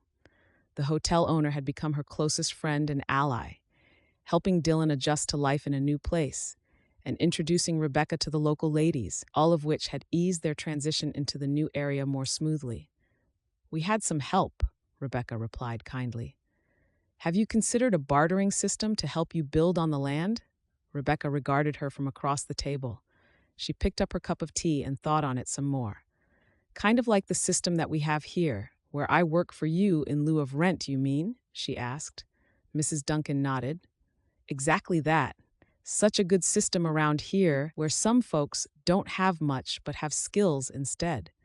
Kind of a quid pro quo. You could contact the local lumber mill and see if they will take some of the trees that are on your land. You said yourself you need to clear the land of trees somewhat where you want to build your house. They can keep some of the wood in exchange for then sawing down the logs that you need with which to build your cabin. Although, and I've said this to you before, I do think that you could do with a job, an actual paid job." Mrs. Duncan clarified for her. Rebekah nodded. "I'm not sure when I would find the time, if I'm honest, between running back and forth between here and the farm and—" Tears burned the back of her eyes as her voice trailed off. She felt very overwhelmed at the sheer size of the task ahead of her. She'd spent the morning on her parcel of land and had plotted out the area where she wanted to build. She'd marked out the square with twigs and sticks. She had even picked where she would build a window into the house that looked out across the valley. She then envisioned where she would put crops, a vegetable garden, and build a stable and storage shed. The dreaming part was easy. Now she had to put the plan into action. "Where would I find the job around here? Do you know anybody that's looking?" Mrs. Duncan shook her head. "You could try the fabric shop. Sometimes the tailor's wife has odd jobs. I could ask the mayor's wife. She might know of something more permanent." "I do need something more regular," Rebekah said. "You could always find yourself a husband." Mrs. Duncan cut off Rebekah's standard protest whenever the suggestion had been made already. I know. It isn't in your plans, but you have had plenty of offers so far, and you've barely been here a month. You're a good-looking woman. You're young enough to have more children, and I told you that having a son won't put most men off. Folks are always looking for young uns to help them with work. This way, you would get a roof over your head and solve your money problems." The hotelier wasn't saying anything new. Rebekah had rebuffed several advances from interested suitors since she'd arrived, and each one had been sent away disappointed. Mrs. Duncan had pointed out that a single woman was a rarity in these parts. "I'm married for love, Mrs. Duncan." I couldn't marry again for anything less. Well, that's a different answer to the one that you gave when you first arrived, the older woman murmured. I call that progress. Rebekah pushed away thoughts of stubbled chins and the unsmiling mouth of her cranky neighbor as he'd mocked her for not being able to get on her horse. Mrs. Duncan extended a finger, sitting more upright as though struck by an idea. Wait, I did hear about one of the ranchers who was looking for a housekeeper. Although he did have someone, so I'm not sure. She lowered her voice, signaling to Rebekah that she was indulging in some gossip. From what I hear, it was a bit of a disaster. Oh? Said Rebekah. Local to here? Yes, Clay Dobson. He's a widower. His lovely wife Mary died just over 18 months ago. She got very sick very quickly when she was trying to deliver her baby, and the little dot perished with her. Rebekah touched her fingers to her lips. Oh, that's terrible. She couldn't imagine the pain. She could relate to the pain of loss, but to lose a child at the same time? That poor man. Where would I find him? His place is called Rosewood Ranch. Wait a minute, Rebekah frowned, trying to recall why the name sounded familiar. She had seen the sign along the road that she went to her farm. She'd seen it just this morning on the way back. I think I know the place. Oh no, she thought. I couldn't possibly work for him. That's right, yes, his place is up near where you are. He's got a darling child called Sophia. From what I hear, he's doing okay now, but it was hit and miss for a while after Mary had passed on. Morbid curiosity dragged the words out of her mouth before she could cut them off. What do you mean? Mrs. Duncan leaned forward, lips pursed in disgust. He lost his way, I suppose you could say. The ranch was left to his men to run whilst he was drinking.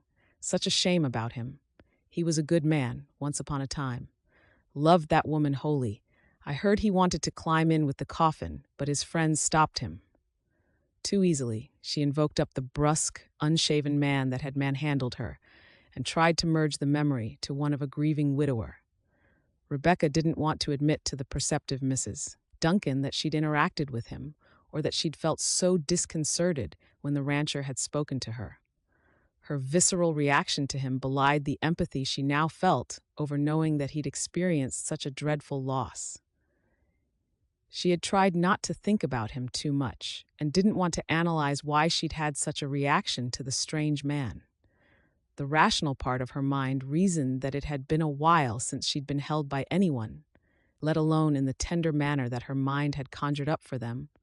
Yet nothing about their interaction had been tender or warm. She shook her head, trying to dislodge that train of thought. She couldn't think about him that way. She considered her savings, her meager savings. After the generous gift left to her by Mrs. Jackson, she had tried to mitigate some of the costs of living by working for Mrs. Duncan. She had bought a pony for Dylan to be able to ride out with her, as well as a small shotgun, as recommended by several of the locals, to scare off any unwanted visitors to her land. There was still some of it left, but she needed that to buy materials and to fill their home with furniture. She'd made it this far by making sensible, practical choices for her and Dylan. Short of marrying, which was out of the question, what choice did she have other than trying to find work? How do I reach this Clay Dobson? She asked. Clay! Clay felt distinctly manipulated. He brooded about it the whole way into town. If questioned, he couldn't put a finger on how Beth quite managed it, but she had. When she had first broached the idea of a new housekeeper, he blatantly stated a flat no. His experience with the last one was enough to put him off for life. But Beth had heard via the church grapevine that there was a young woman in the town, a widow, no less, who was looking for employment. He'd heard her plight, about how she had to try and keep a roof over the head of her son, and he had started to soften. Some of the things this woman had been through he could relate to. He at least had family and friends to help him. This woman had no one. Beth had then also enlisted the help of Jack and a few other ranch hands who drip-fed the idea to him, but it was Sophia who had broken the last of his resistance. Papa, this house is too much for me to run by myself. This lady is all alone, and she needs help. God isn't unjust so that he forgets your efforts and the love you have shown for his name's sake when you served and continue to serve God's holy people. Hebrews chapter 6, verse 10. Clay had looked upon her solemn little face and wondered when she had become so grown up. Although had he been a gambling man, he would say that Beth had supplied the words that had come out of Sophia's mouth. And so, it was how he'd found himself running an errand into town. He had to pick up feed and supplies for the pantry, as well as some fabric. All things that a housekeeper could have done, or so Beth had informed him as she'd handed him the laundry list of tasks that needed to get done. He'd agreed to at least speak to the young woman. Looking back, he should have definitely clarified who the woman in question was before doing so. When Beth had mentioned her name, he'd not heard it before. However, when she'd mentioned where she lived, he'd had to use everything in his power not to overreact. It was the neighbor that he'd avoided in case he should bump into her. He'd even taken to sending his ranch hands to look and check the land that bordered with hers. Now he was going to have to face her and speak to her. His reaction to her had unnerved him, and now he would have to her in his house all the time. Even the knowledge that she was a widow didn't change things. Beth had explained that the alluring woman would understand some of what he had been through, at least. The buildings of the Wild Creek town came into view. His horse plodded along, and Clay tried to picture what he would say to her. The last time they'd met, he'd been rude to her, and a small voice reminded him that she might not want to work for him after the way he'd been with her. He'd heard about the headway she'd made on her parcel of land through Beth, how the widow had negotiated a deal with the lumberyard and progress had been made with building herself a cabin. He occupied himself running his errands, delaying the inevitable for as long as he possibly could. He hung around in the general store, telling himself that being stopped by the townsfolk was preferable to facing the unpleasant task of speaking to the widow. Eventually, though, he'd completed his list and reluctantly made his way along to the hotel where she had been staying. He took a steadying breath, pushed it back out on a deep exhale. She was just a woman, he reminded himself. Perhaps his reaction wouldn't be so extreme this time. Chapter 7. Rebekah. She was being foolish, she told herself for the umpteenth time that morning. Normally, she found enjoyment in her embroidery and had taken a seat in the living room of the hotel. She had had to set that down, though, as her mind kept wandering off, and she found that she was having to undo the stitches again and again. She had dusted, then tidied, though was merely moving objects around from one space to the next. It was at times like this that she wished she still had her garden to work in. The hotel had some pretty flowers growing from boxes that sat along the frontage, but no soil in which Rebekah could get her hands dirty. She wasn't even sure why she felt so nervy about seeing the bad-tempered neighbor once more. "Someone to see you." Mrs. Duncan pushed open the door to the common area in the hotel where Rebekah was feigning interest in a book, and the older woman stepped back. Butterflies spun around in her stomach, and she quickly stood, wiping damp palms on her gray skirts as she pasted on a smile that quickly turned from expectant to confused when she looked at the stranger who followed behind the hotelier. "Howdy, Ms. Montgomery." The man touched the peak of his hat, then tucked his hands into his belt that strained across his belly. "Jean Wagner," Mrs. Duncan tutted. "Didn't your daddy teach you to take off your hat when speaking to a lady?" Jean chuckled unrepentantly, but removed his hat. "Yes, Ida, that he did, and I stand corrected." His lewd gaze returned to Rebekah.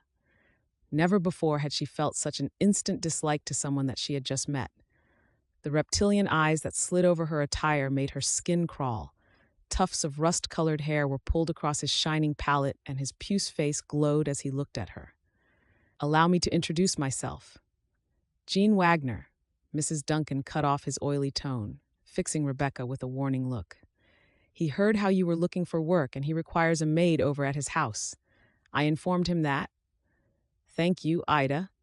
Jean put his hand on the open door and used his body to back the older woman out of the room. "I can take it from here." Rebekah watched the power battle between the two of them and wanted Mrs. Duncan to remain in the room with her, but the door shut off Ida's imploring look. Something about the strange man was off. Rebekah lifted her chin slightly and squared her shoulders. "Apologies for her. Jean paused by the door as if thinking about how he was going to broach a difficult subject with her. She can be somewhat interfering. She means well and is a fine businesswoman, Rebekah said quietly. Yes, yes, Jean smirked. That, too. Now then, where were we? You know my name and you're Rebekah. That's right. Rebekah wanted to step back when he approached her, yet held her ground. I own a ranch here in town, one of the biggest in the area, in fact, and the biggest and finest house in all of the state, he bragged. I doubt you'll find a finer spread than mine. Rebekah blinked, unsure why he was trying to sell the place to her. Okay, the word dragged out to a question. He chuckled, coming to a stand in front of her so that she had to look up into his face. She could see where the skin was puckered from blemishes, and the bloodshot eyes of a drinker leered down at her. He exhaled noisily. My, you're even prettier in the flesh. I'd heard we had a pretty widow in town looking for some company, but... Her mouth popped open in horror as fear snaked through her blood. She was alone in a room with a man who appeared as if he was no stranger to hard work. I am looking for no such thing. Come now. Yenver. You can wrap it up in a fancy bow and call it what you like, but a woman needs a husband. I came to look for myself at the widow wanting a job. But now I've seen you in the flesh, I can think of better uses for someone who looks the way you do. His pudgy fingers trailed along her forearm, and she snatched her hand out of his reach, stepped back so that the windowsill pressed against her back. Mr. Wagner, I don't know what you heard, but I am not in the market, nor the habit of being spoken to in such a tawdry manner. He closed the space that she had made between them. You want a job? Fine, we'll play it your way. Come and work for me. I'll pay you handsomely, and we can see where it leads. His tepid breath filled her senses. She wondered whether Mrs. Duncan was still by the door and if they would be able to overpower the rotund rancher between them. No, thank you. You won't get a better offer than this, he assured her, reaching for her again. She already has a job, the baritone voice drawled from somewhere by the door, with me. Jean turned only his head to look over his shoulder. Rebekah held her breath. She couldn't see her unsmiling neighbor from her vantage point, though she would recognize that brogue anywhere. What are you doing here, Dobson? Jean muttered, not moving. You're interrupting a business meeting between me and my new maid. Sorry I'm late, Rebekah, Clay continued as if Jean hadn't spoken. I got held up over at the store. Have you got your things ready? Jean finally turned to face Clay, and Rebekah used his distraction to dart out from behind Jean, relief flooding her. Mrs. Duncan stood behind Clay in the open doorway, wringing her hands. What? This true? He demanded of Rebekah, who quickly nodded her reply. Yes, yes. I work for him. My land borders his, so it makes more sense. She pasted on a confident smile that she was far from feeling. Jean made a sound of disgust. A woman homesteader. He only wants you for your land, you know. Clay fixed the older rancher with a stony stare. Rebekah will be an employee, nothing more. I won't remarry. Jean snorted as he retreated towards Ida. A woman who looks like that and has land? You must think I came down in the last rainfall, Dobson. He paused in the doorway, his eyes glittering with fury as he glared at Rebekah. You'll regret this, mark my words. As Jean's booted heels struck a staccato on the wooden flooring of the hotel as he left, Rebekah blew out the breath that she had been holding and sagged. Are you all right? Mrs. Duncan pushed past Clay, her eyes full of concern. Rebekah shoved away the urge to cry. Who on earth was that dreadful man? Sorry, Ida rubbed a hand down her back. I tried to put him off, but he wouldn't be told no and walked right on by me. I nearly had a litter of kittens until I saw Clay coming. You need something hot and sweet. You're shaking. I'll go and make us some tea. Or maybe something stronger? Rebekah lowered herself down the arm of the chair she was leaning on. Tea would be grand, thank you. All right, Ida bustled out of the room, thanking Clay on the way past. In the ensuing silence, Rebekah tried to get herself together, but her discomfiture was enhanced in the quiet way her neighbor was looking at her. He was just as tall as she remembered, and he seemed to encompass the space where he stood. He'd shaved, and, when she looked to him, she was disturbed by the stormy gray color that watched her intently. Her tongue seemed stuck to the roof of her mouth, and she swallowed on an arid throat. Maybe she did need a shot of whiskey to calm her nerves. Thank you. You didn't have to do that. He threaded the brim of his hat through his long fingers and lifted a shoulder. He can be a real piece of work. He tends to throw his weight about and demands his own way. She snuffled out a laugh. I can see that. Ghastly man. There is no way I could see myself working for him, even if he was the last man alive. His thin lips quirked on one side. From what I heard, he wasn't proposing quite so much work. Red color climbed her cheeks. The gall of him, she said darkly, her mind reliving the powerless sensation of having Jean railroad her. She almost went on a rant about the men around here and how they seemed to want to take. Then she recalled why Clay was here in the first place, and that if it weren't for him, she would be in a world of trouble right about now. She stood on trembling legs and held out her hand. Rebekah Montgomery. Clay's gaze dropped from her face to her hand. We've already met, he murmured, but he crossed the room and shook the hand anyway, letting her go quickly. She tried not to dwell on the tingling skin where his flesh had touched her. I know, but not formally, she replied. Mrs. Duncan said you might be looking for a housekeeper. Up close, she could see the blue flecks in his eyes and how the dark lashes that framed his guarded eyes smudged the high cheekbones. I'm fairly sure that you just accepted the job. The smile that curved his mouth transformed his face, and she found herself staring at him. She broke the look when the seconds dragged on, and his brows flickered. What is wrong with me? Yes, she laughed shrilly. Yes, I suppose I did. It would look a bit suspicious to Jean if you didn't come and work for me now, wouldn't it? Rebekah rolled her eyes. She couldn't work for that insufferably arrogant man. He's the type to check, isn't he? Clay nodded quietly, wary eyes following her as she fidgeted. She would be in his house, she thought. She would see him every day. Her reaction to him hadn't been just a one-time thing. What sort of duties are you looking for? Clay sighed, cocked a hip. Not the sort of thing that Wagner was hinting at. You can rest assured, ma'am. Strictly business, believe me.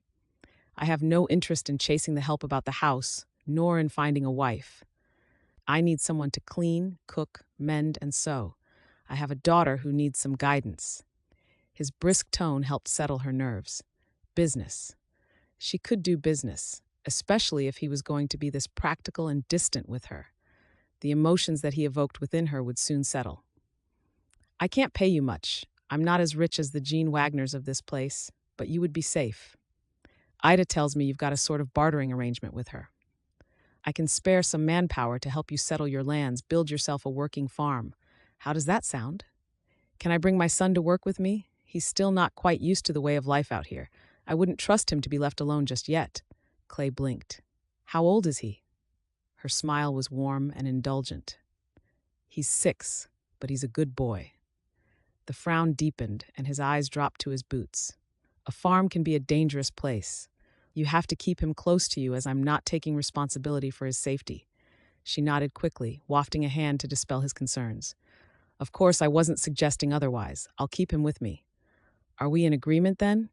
Help to build her cabin, she told herself. It would get her towards her goal more quickly. At least he wasn't Jean Wagner. When should I start? Clay. You hired her? Clay wanted to duck his head against the inquisitive stare that Jack was giving him. They'd emptied the wagon of the supplies that he'd picked up, all the while Clay had been ruminating on his decision to hire the widow. I thought that's what you all wanted? Sure enough, everyone has been pecking at my head about it whenever the chance arose. Clay used a knife to cut the sackcloth on a bag of feed and hefted it to empty some of the contents into a bucket. I just thought that you were going to interview her. After your experience with the last woman, I expected a bit more resistance. Jack set the next bucket on the ground, nudged it into place with his boot. I had a whole barrage of persuasion tactics loaded and ready to go. Clay sent him a dirty look, started on the second bucket. Well, now you can save it for the next project you want to bully me into, can't you? Jack barked a laugh. No one has ever bullied you, Clayton, except for maybe your pa. You knew deep down that it made good sense. She's in need, and so are you. Clay cussed as he overfilled the bucket, used his hands to lift some of the grains back out, as his mind drifted to being in need. Gene Wagner was there, doing some bullying of his own.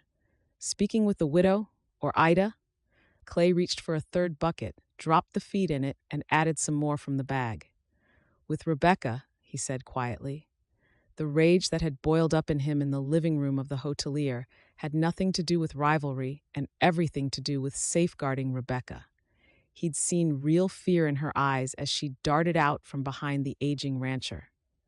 Bullying how? His intentions were more to do with owning than hiring, it would seem. Had his hands all over her. Clay set the heavy bag down with force, and when he straightened, anger glinted in his eyes. Jack frowned, and Clay shook his head. Ticked me off a little, thinking he can treat people like property. He tries it on with us all the while, but she was defenseless. I'd offered her the job as a way to head him off. Made it out as if we'd already agreed on everything. Jack pursed his lips, surprise lifting his brows, though he wisely kept his own counsel. That was good of you. As Clay had left Rebekah with the agreement that she would start tomorrow, he'd been disconcerted by both how she'd made him feel and the protective wave that had slammed into him when he'd seen Wagner crowding in on her. Guilt had shamed him when he'd passed by the graveyard, and he wondered what Mary would think about his actions. She'd been buried for almost 2 years, and here he was, thinking of another woman. He looked at Jack, thought about telling him, but didn't want his friend to view him as a sinner, for he felt as if he was being disloyal to the memory of Mary. It had been an age since a woman had lit a fire in his blood in the way Rebekah did, and she wasn't even trying. When she'd smiled at him earlier, yearning had thickened his blood and he'd struggled to keep his composure. "Are you joining us for supper?" Jack asked. "Beth has ham and corn. I'm certain there will be enough for you and Sophia." Clay nodded. "I'll finish up here. Join you shortly." "Don't talk nonsense." Jack picked up the buckets. "We'll get it done sooner if I help. And you know that Beth will want to hear all about your exchange with Wagner and with Rebekah." Clay followed Jack out of the feed shed and across the yard. "Will she be about tomorrow?" "Rebekah will be here early, and I have much to do tomorrow, so I need Beth to show Rebekah around the place." Jack scattered some of the feed about for the chickens, scowling at his boss as Clay stomped past him. "Don't you think that you should show your new housekeeper about the place? Set down some ground rules, especially after your last experience." Clay filled the trough, bent for the second bucket, nudging the horses back as they jostled for position. "No," Clay replied, not meeting his friend's gaze. He had no intention of being alone with the young widow at any point. He'd meant what he'd said to her. She was now his employee. She would be safe under his guardianship, but he wouldn't start chasing her about the house. That would make him no worse than Gene Wagner. That said, he also didn't want to expose himself to the sensations that she dislodged in him. He wanted to be left alone, and if that meant actively avoiding his new housekeeper, then so be it. Chapter 8. Rebekah. "Well, they look like they're getting along nicely," Beth Sinclair chuckled. Rebekah watched Dylan's little legs pump as he tried to keep up with Sophia, who was older than him by nearly 2 years. Sophia stopped, took hold of Dylan's hand so that he wasn't left behind before they took off again, and she smiled. "Yes, they do. It's really nice to see." He was struggling at first when his father died. Rebekah recalled the reactions of the schoolteacher and the pastor's wife. "It's difficult for any child," Beth murmured. "Sophia has been very lonely, I think, despite being surrounded by adults. There aren't many children around here. There are 2 babies on the ranch, and the other children are old enough to go out and work here on the ranch, so she is often left on her own." Rebekah watched as the 2 of them darted into a shed and moved to go and retrieve her son. "Dylan, come here." Beth caught her by the hand. "He'll be okay. He's having fun." "It's not that. Mr. Dobson was very specific in saying that I must keep Dylan next to me. I promised that he wouldn't cause any trouble. I think he was worried that he would get into something that he shouldn't, or maybe hurt himself." "Clay said that?" Rebekah's eyes slid to the shed door that was pulled closed behind the children and nodded. "I haven't heard that sound in a long time." Beth extended a dainty finger as belly laughter erupted from across the yard and smiled indulgently. Leave them to it. There's plenty of people to keep an eye on them both, so don't fret. Sophia knows the ranch and is a sensible girl. Are you sure? Beth nodded reassuringly. I had arranged to leave him behind with Mrs. Duncan, especially considering it was my first day, too. But once he'd heard that there was an opportunity to ride his pony, he was awake and dressed even before my eyes had opened this morning. Rebekah trailed behind Beth as they walked back into Clay's house. He likes to ride, huh? He never turns down the opportunity to go out on his pony. He's settling into life here. Rebekah came to a standstill in the center of Clay's living space and stifled her sigh as she scanned the rooms with a critical eye. The dark wooden furniture would once have been quite decadent, though the wood was now caked in dust. Cobwebs clung to the corners of the roof space and laced the windows. Dirty clutter sat around the room, and the whole place seemed forlorn. She could see the stove, and when she walked to the kitchen area, grit scratched the flooring underfoot. The drapes hung limply on one window in the kitchen, and flies circled the table lazily. As you can see, the place is a little unloved, Beth Sinclair said softly, her delicate complexion flushed pink from the heat of the day. She had pale blonde hair and cornflower blue eyes that appeared lilac in some lights, but it was her warm nature that Rebekah liked the most. She had been most welcoming when they'd arrived that morning. Rebekah had had an unsettled night after being consumed with thoughts about dealing with her new employer, although she needn't have been quite so agitated as he'd left before she'd arrived that morning. The sun had gilded the hilltops when she'd ridden from the town, yet she had still missed him.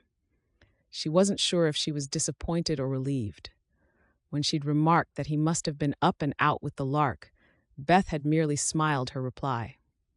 He'd left instructions of her duties with the pretty wife of his right-hand man instead. After Beth had helped her deal with the horses, they'd enjoyed a pleasant hour getting to know each other over tea and cake.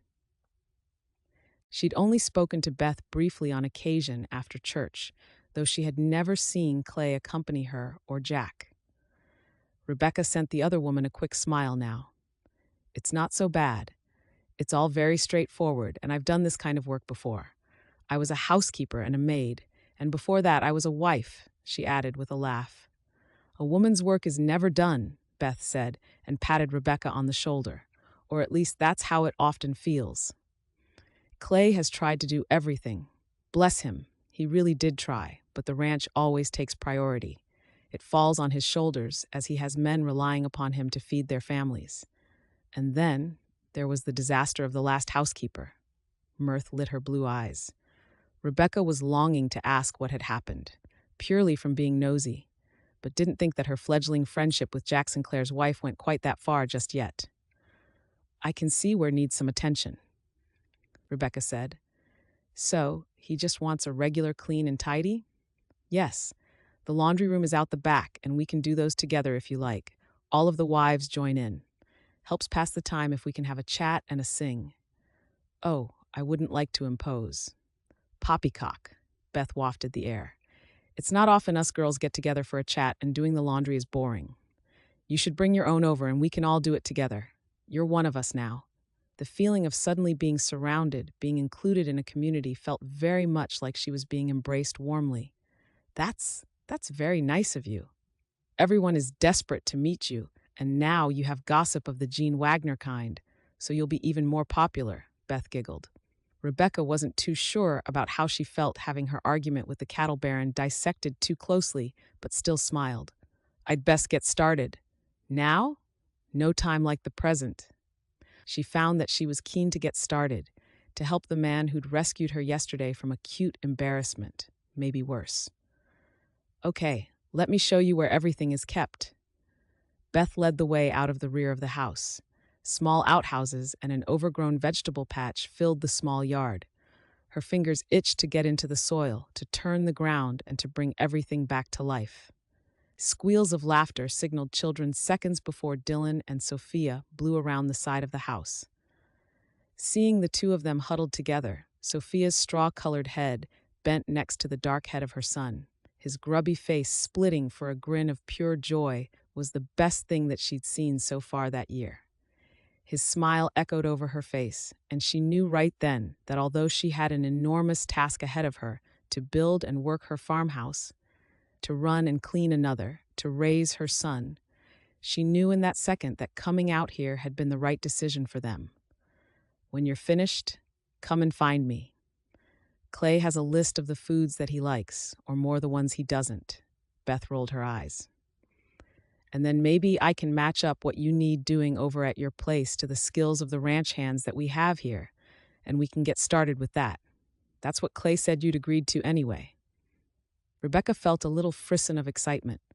Finally, it seemed that things were beginning to fall into place for her. Clay. Looks like your avoidance tactics haven't worked today. Clay followed Jack's gleeful nod and scowled, tucking his chin into his chest as he loosened off the cinch on his horse, carried it into the stable. I've been busy, not avoiding her, Clay muttered under his breath. Sure, and I'm a chicken's uncle, Jack guffawed, neatly ducking the flask that Clay had thrown at him. It was true. He had been avoiding her, but only because he wasn't sure how to act around her. It seemed that she had settled into his life quickly. He knew that her cabin was near enough finished and that she and her son had moved in through the daily updates supplied by Sophia. She was relishing having a new friend in the widow's son, and Clay liked that she seemed to be much happier these days. He turned his horse into the corral, topped up the water, all the while acutely aware of being watched. He ambled across the yard and came to a stop by his place, his boot on the bottom rung of the step. He removed his hat and ran his fingers through his hair, shaking loose the damp tendrils. Rebekah rose from the chair she had been sitting in. The small, dark-haired boy remained seated, avid curiosity on his face as he stared at Clay. Sophia leaned across the arm of the bench, her feet dancing on the spot as she waited with her friend. Good evening, Mr. Dobson, Rebekah said. Clay gave her a half-smile. I feel as old as my papa when you call me that. Clay, please. She bobbed her head. Clay, I've been meaning to catch you, ask your advice. Daddy, this is my friend Dylan. Sophia rocked on the arm, wobbling the small boy with the action. Rebekah has made us a pie. Can they stay for supper? Sophia, Clay murmured patiently, what have we said about interrupting people? You have to wait your turn when people are speaking. Sophia straightened, looking contrite. Sorry, Pa. It's fine, Rebekah said, looking at Sophia. Thank you for the invite, but we must get back. Dylan has chores and I still have things to do. Another time? Sophia raised her brows, tipping her head. That would be wonderful if your father agrees. You can help prepare the supper? Be a proper lady of the house, then. Sophia clapped her hands together, pure delight on her face. Do you hear that, Dylan? I'm going to play hostess at my very own party. Can we go and play? Rebekah looked at Clay, who lifted a shoulder. 5 minutes, then. Just while I speak to Miss Clay. We must get back before the sun goes down. Clay narrowed his eyes against the last rays of the setting sun as he looked out on the yard. With her dark tendrils curling around her face and her pink cheeks flushed, she was a welcome sight after staring at cattle all day long, and he was trying not to stare. There was a clatter of feet as the pair scrambled off the deck and disappeared around the side of the house, and then they were alone again. It's nice to see her happy, he said wistfully. I think they're helping each other, Rebekah said. She has helped Dylan adjust beautifully. You should be proud of the kind little person she is. She smiled at him, and his stomach did a long, slow roll. He looked at his feet, trying to maintain his composure, then cleared his throat. What did you want advice on?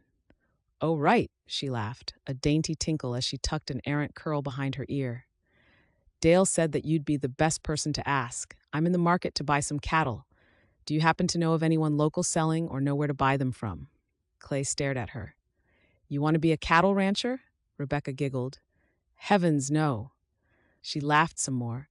Could you imagine? I barely have the time for everything I do now, let alone adding a herd 400 strong to my lands. No, I want some dairy cows. I can milk them, maybe sell the calves. Dale said it might be a way of having a stream of income on the farm. Dale said. He knew it was no business of his what his ranch hand was doing with the widow, yet the words irked him. What else was Dale saying? He's been most useful, Rebekah stated happily. Then, when his brows knotted, added quickly, Oh no, have I been monopolizing his time? Clay slapped his hat against his thigh as he considered her. He hadn't even realized that the ranch hand was missing because he'd been too busy avoiding her. Not at all. I agreed that I could spare some manpower. Sophia tells me that it's all coming together for you. Yes, slowly but surely. I have a cabin and a small outhouse with a lean-to as a shed. The stable is nearly complete and there is still some fencing to be done. I'm certain that I would be further behind if not for the assistance of the ranch hands. Like Dale, he added on bitterly, buying cattle from the ranchers is not really a possibility. They don't like parting with the animals, and longhorns aren't the best for milk. Ranchers treat their stock better than their children in some cases. There is a market around 20 miles from here. The cattle arrive right off the railway from Texas, cheaper and mostly not branded. Rebekah nodded as she pondered his answer, a small frown creasing her features. 20 miles? Are they every day? Maybe I could ask. I'll take you, he said curtly. I'll have a look at the stock, maybe add some to my herd myself. He could see that he'd startled her. All right, if it's not too much trouble. I mean, you're awful busy and I don't want to stop you. He walked up the steps, trying to act indifferent to the hopeful expression on her face. He wasn't sure why he'd blurted it out and tried to reason that he needed to expand the herd, even if he couldn't truly afford it. It's no problem. He stopped next to the front door and looked back over his shoulder. I wanted to say, you're doing a grand job in here. It's appreciated. She blinked as a tremulous smile slid over her lips.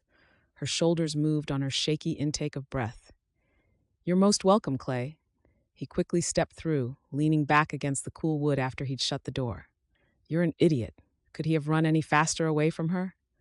He shook his head and tossed his hat onto the table. Inside, the mahogany furniture gleamed deeply in the low light.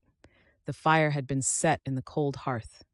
Freshly laundered drapes fluttered against the cool evening breeze that shimmied through the open window, and the scent of fresh pastry cooling on the stovetop made his mouth fill with saliva as he walked into the kitchen. It had been this way for the best part of the month since she had been working for him, and he knew that she had worked so hard to bring the house back to its former glory. Hadn't Beth told him about how Rebekah had toiled endlessly at every opportunity? Jack was right. He had been avoiding her, though he would eat his boot before admitting this out loud to his know-it-all friend. It was galling enough that the ever-perceptive Jack has noticed this. He took 2 plates, set them on the table as thoughts and emotions tumbled over his mind. He was protecting his employee by accompanying her, he reasoned. He could negotiate a deal for her and stop her from being ripped off. He'd have to take the ranch hands with him in case he needed to drive the purchases home. The crust of the pie cracked nicely as he slid the knife into it, and he made a mental note to make sure Dale was busy elsewhere on the day they went to market. Chapter 9. Rebekah. They rode along in companionable silence, the wheels of Clay's buggy bumping over the ground as they followed Jack and the other ranch hands who were up ahead. The land around her was full of life. Squirrels darted up trees as birds soared in the air, and white sheep dotted the hills around them in amongst the buttery yellow of the meadow.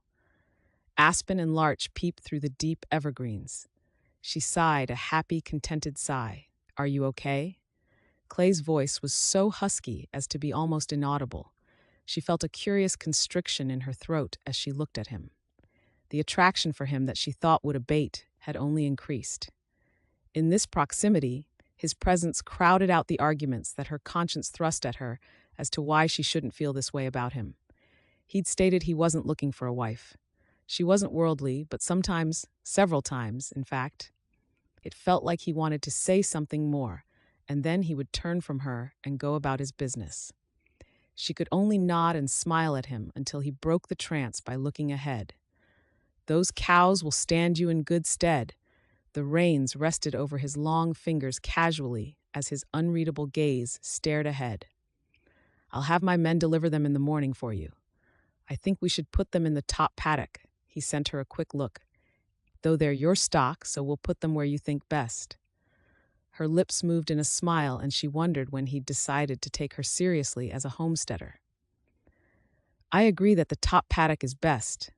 Do you think sheep would be a good addition?" He gave a small, gracious laugh.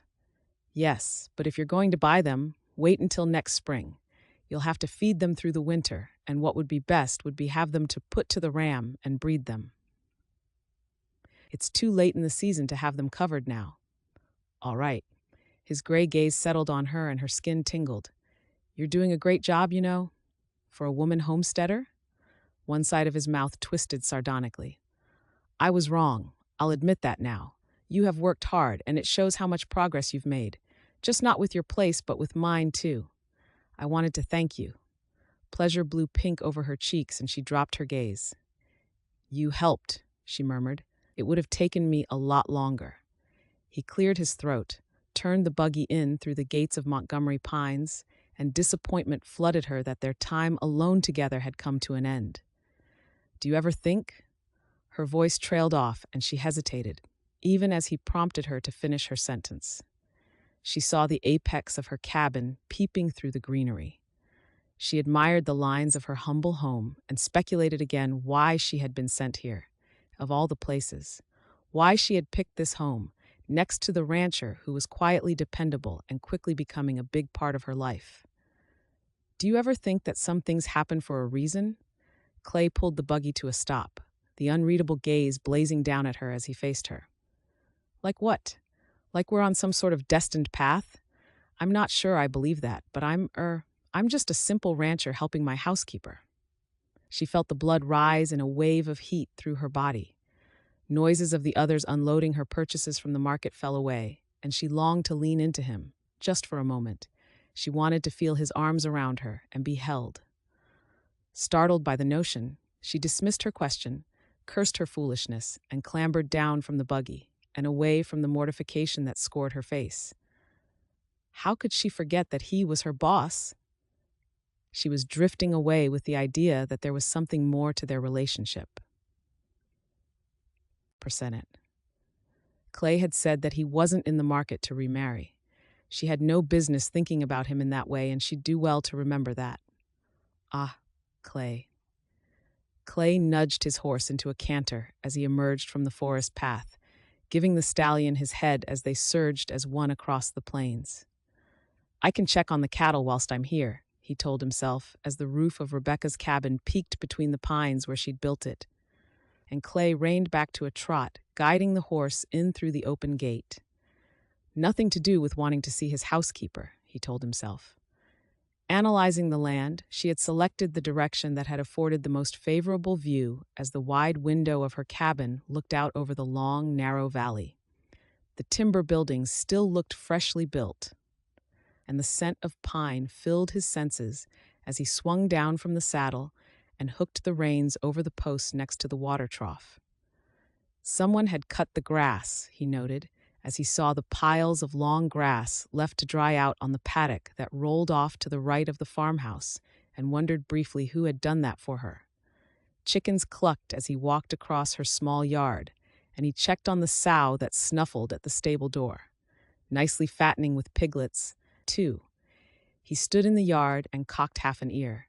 3 horses, including his daughter's pony, whisked their tails in the afternoon air, but the place was silent. Sophia had left word with Beth that she had ridden back with Rebekah and Dylan. Clay wasn't surprised. His daughter and Rebekah's son were inseparable these days. He just didn't want her to be a nuisance, as Rebekah seemed to never say no to his precocious child. She really could do with a dog, he mused as he turned in a slow circle, if only to alert her when there was someone near the place. There was another storage shed that had popped up behind the lean-to that he'd finished himself for her. He wondered how many other people would have completed all of this in the quarter of a year that she'd been here. The door gave a low whine, and he swung back to the house as Rebekah stepped through. He frowned as he saw how she lifted both hands in acknowledgement of him, one hand covered in a cloth that was clamped by the other. "What have you done?" he asked as he neared her. She shook her head, and he lengthened his stride when he saw the tears shimmering in her eyes. Silly mistake, she laughed. The mower slipped, and I moved to catch it. His gaze sharpened on her face. From this close, he could see the smudges of oil on her chin and stains down the front of her shirt and skirt. You moved to catch it? You were cutting the hay? Of course, she shrugged. I used to use the mower and stacker as a girl, and was convinced I could still do it, though I'd forgotten how dirty the wretched thing could get. Let me see? He stepped closer to her, and the pine scent was replaced with the smell of her. Fresh, rose, soap. He bit the inside of his cheek to bring his senses back as his mind veered off in a different direction. Where did you learn how to use a mower? My parents died within a year of each other. I'm the eldest of 6 children, and my grandparents had a ranch in Ohio. Help on the ranch was expensive, and my grandfather wasn't picky as to who helped him. Clay unwrapped the cloth, as she explained, and he pictured a younger version of this remarkable young woman. My grandmother would scold him, saying that I would never find myself a prince whilst covered in oil. She'd have a kitten if she could see me now. His mouth curved as he peeled the cloth off her, revealing the laceration on her palm. He gently probed it, and she sucked in a breath. Woman, I see a woman working her land like a proper homesteader. He felt, rather than saw, her astonished stare.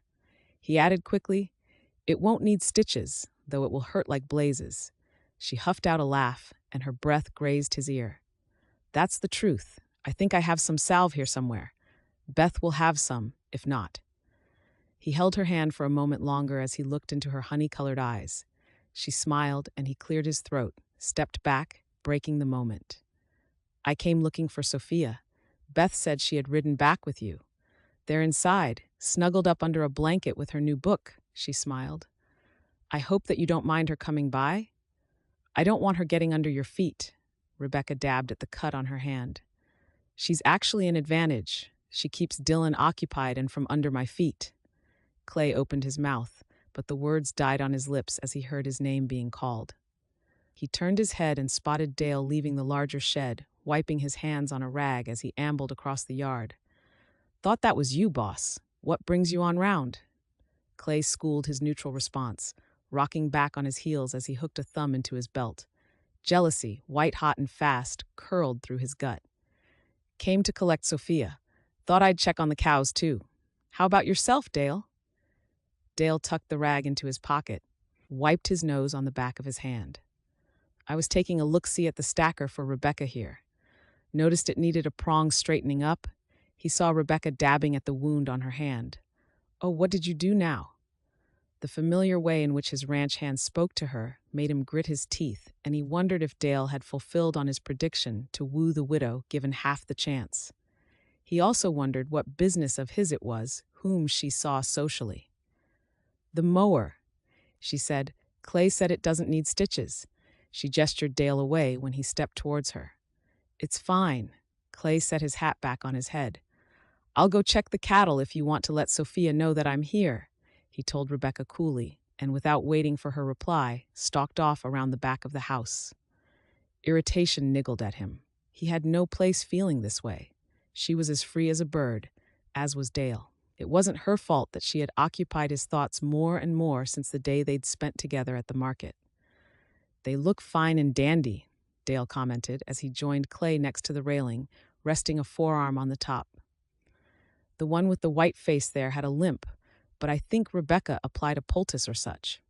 It's fine now, Clay murmured, a non-committal response, stony eyes staring at the herd without seeing. How often are you here, Dale? Oh, from time to time, Dale smirked, when Rebekah needs help and such. I know she's grateful for the advice and support that she's getting from us all. She's a quick study and a hard worker. Pretty as a picture, too. Clay inhaled sharply through his nose, fixed a smile on his face. Dale was a good man, he reminded himself, and he had no right to feel this proprietary towards a woman who wasn't his. I hadn't noticed, Clay murmured the lie, turning as the door creaked open behind him. She was as pretty as a picture, her warm smile and kind nature evident as she handed a parcel to Sophia and watched his daughter skip across the yard to him, her son leaning against her hip, and she automatically curved an arm around the little boy. He wasn't sure what he felt for her, but it sure was more than he'd felt in a long, long while. Clay smiled at Sophia, cooed over the freshly baked cake that Rebekah had helped her make, and not wanting to hang around Dale and Rebekah, he simply hauled his child up on the saddle in front of him and accepted the lead rope that Dale had put around Sophia's ride. "Don't be late in the morning," he said to Dale, and then dipped his head to Rebekah on the way off her land. He answered Sophia's excitable and inane questions as they rode gently home. All the while his mind was occupied by thoughts of the widow. He called himself all the fools under the sun. He might not be able to stop thinking about her, but she clearly wasn't interested in him either. He had made it clear from their initial meeting that he would be all business. It wasn't her fault that he was now wishing he hadn't been quite so clear-cut with her. "Rebekah, you're telling me that nothing has happened between you and Dale?" Beth's voice climbed with incredulity. Rebekah glowered at her friend. "Nothing," she hissed, "and keep your voice down." Beth snorted with laughter, looking deliberately about her with the buggy reins resting loosely in her hands. The narrow dirt track ribboned ahead over the rolling hills, bordered by aspen and fir trees, the roots covered with patches of russet gorse. Overhead, meadowlarks sang, and eagles soared under the gray sky that promised rain later. "We're surrounded only by trees. Who do you think would be eavesdropping out here?" Rebekah grumbled as she folded her arms, adding a pout for good measure. They'd had a most enjoyable day at the next town along, shopping for materials whilst the children were being watched at Rosewood Ranch. "I can't believe you would even entertain such a notion, Beth. I'm very disappointed." That sobered the other woman. "You're right, I should have shut down the rumor. It's just, you have to admit that Dale has been at your place often enough." "Yes, helping, nothing more." Beth extended a hand. "All right, I'm sorry. I shall correct the people if I should overhear it again." Rebekah sighed. "Who said such a thing? Anyone that I know?" Beth thinned her lips but remained mute. "That means that I do, then." Rebekah was thankful when she spotted the familiar road that led to her property. "I shall have to set Dale straight, that I have no interest in anything more than a cordial friendship with him." Beth turned the buggy into the lane. "I'm sure you'll let him down gently, but he'll be disappointed. I hear he's been telling people that your cooking is the best, better than Cook's." Rebekah's mouth popped open. "You stop that, Beth Sinclair. You're enjoying this far too much." Beth laughed again, wiping a tear from her eye. "I'm telling you what I heard, Rebekah." "That's a lie. I've not cooked for him." "What a scoundrel," Rebekah blustered. "What has Clay said about it?" Too late, she saw the speculation gleam in her friend's eyes and knew that she'd just added fuel to the fire of the gossip. "I mean, about his 2 employees," she said quickly. "Of course," Beth grinned. "His employees." Rebekah remembered how Clay had beaten a hasty retreat last week after he'd seen Dale coming out of the shed. He'd sent her pulse skidding about with merely a look and then was gone. A deep red color effused her cheeks with the recollection, and Beth's laughter grew. Rebekah wondered now if that was what had sent her boss racing for his horse, and for the cool stare he'd given her on the way through her gate. She covered her face with her hands and groaned. What a mess. She'd worked so hard to maintain a respectable character, and now silly idle gossip had sullied her good name. What in the... Beth stiffened next to her, and a hand clamping onto Rebekah's knee dragged her to attention. "Rebekah, look!" Ahead, Rebekah could see smoke curling out of the treetops. She strained her neck up, squinting, trying to make out the scene before her. "Oh, no, Beth, is that my sheds?" Beth slapped the reins along the horse's back, and the buggy jerked, sending both women backward as they raced towards the ranch. Rebekah covered her mouth as the buggy hurtled through the ranch gate, and Beth grabbed for her as Rebekah leaped down before the wheels had even stopped. "Wait! Rebekah!" But the widow ran towards the smoking structure. Chapter 10. Rebekah. "My fences destroyed," Rebekah sniffed, accepting the steaming mug of tea that was pressed into her hands. "The shed is gone. The cattle, I don't even want to know where they've gone. I'm only thankful that the wood was still fresh and had too much moisture in it for the cabin to catch." She took a sip and grimaced at the taste. What did you put in this? Whiskey, Beth replied and pushed the cup back towards her. You've had a shock. Tears shimmered in her eyes as she looked about the table that dominated the middle of Beth's kitchen. Clay Dobson's quiet gray eyes watched her from where he sat opposite, and the animated darker ones of Jack Sinclair were at the head of the table. You should get a dog, Jack suggested. It may have put off whoever it was. Or they may have injured the dog, Rebekah sniffed softly.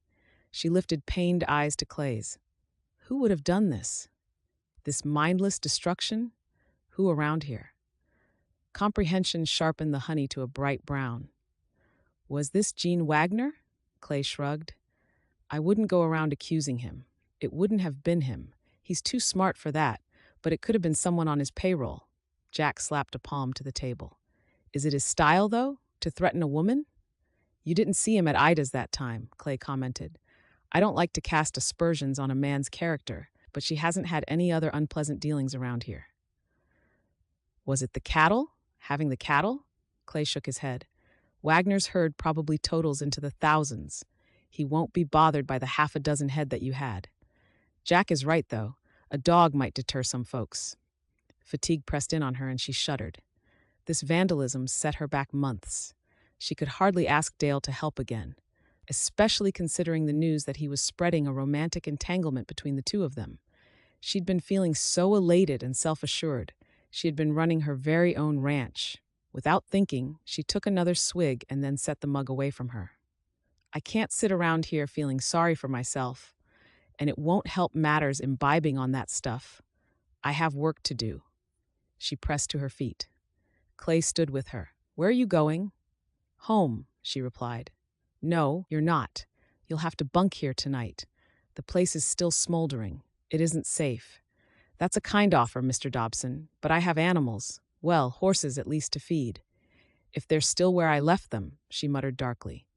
She walked through the lovely Sinclair home and knew that she was being followed by the heavy footsteps that chimed behind her.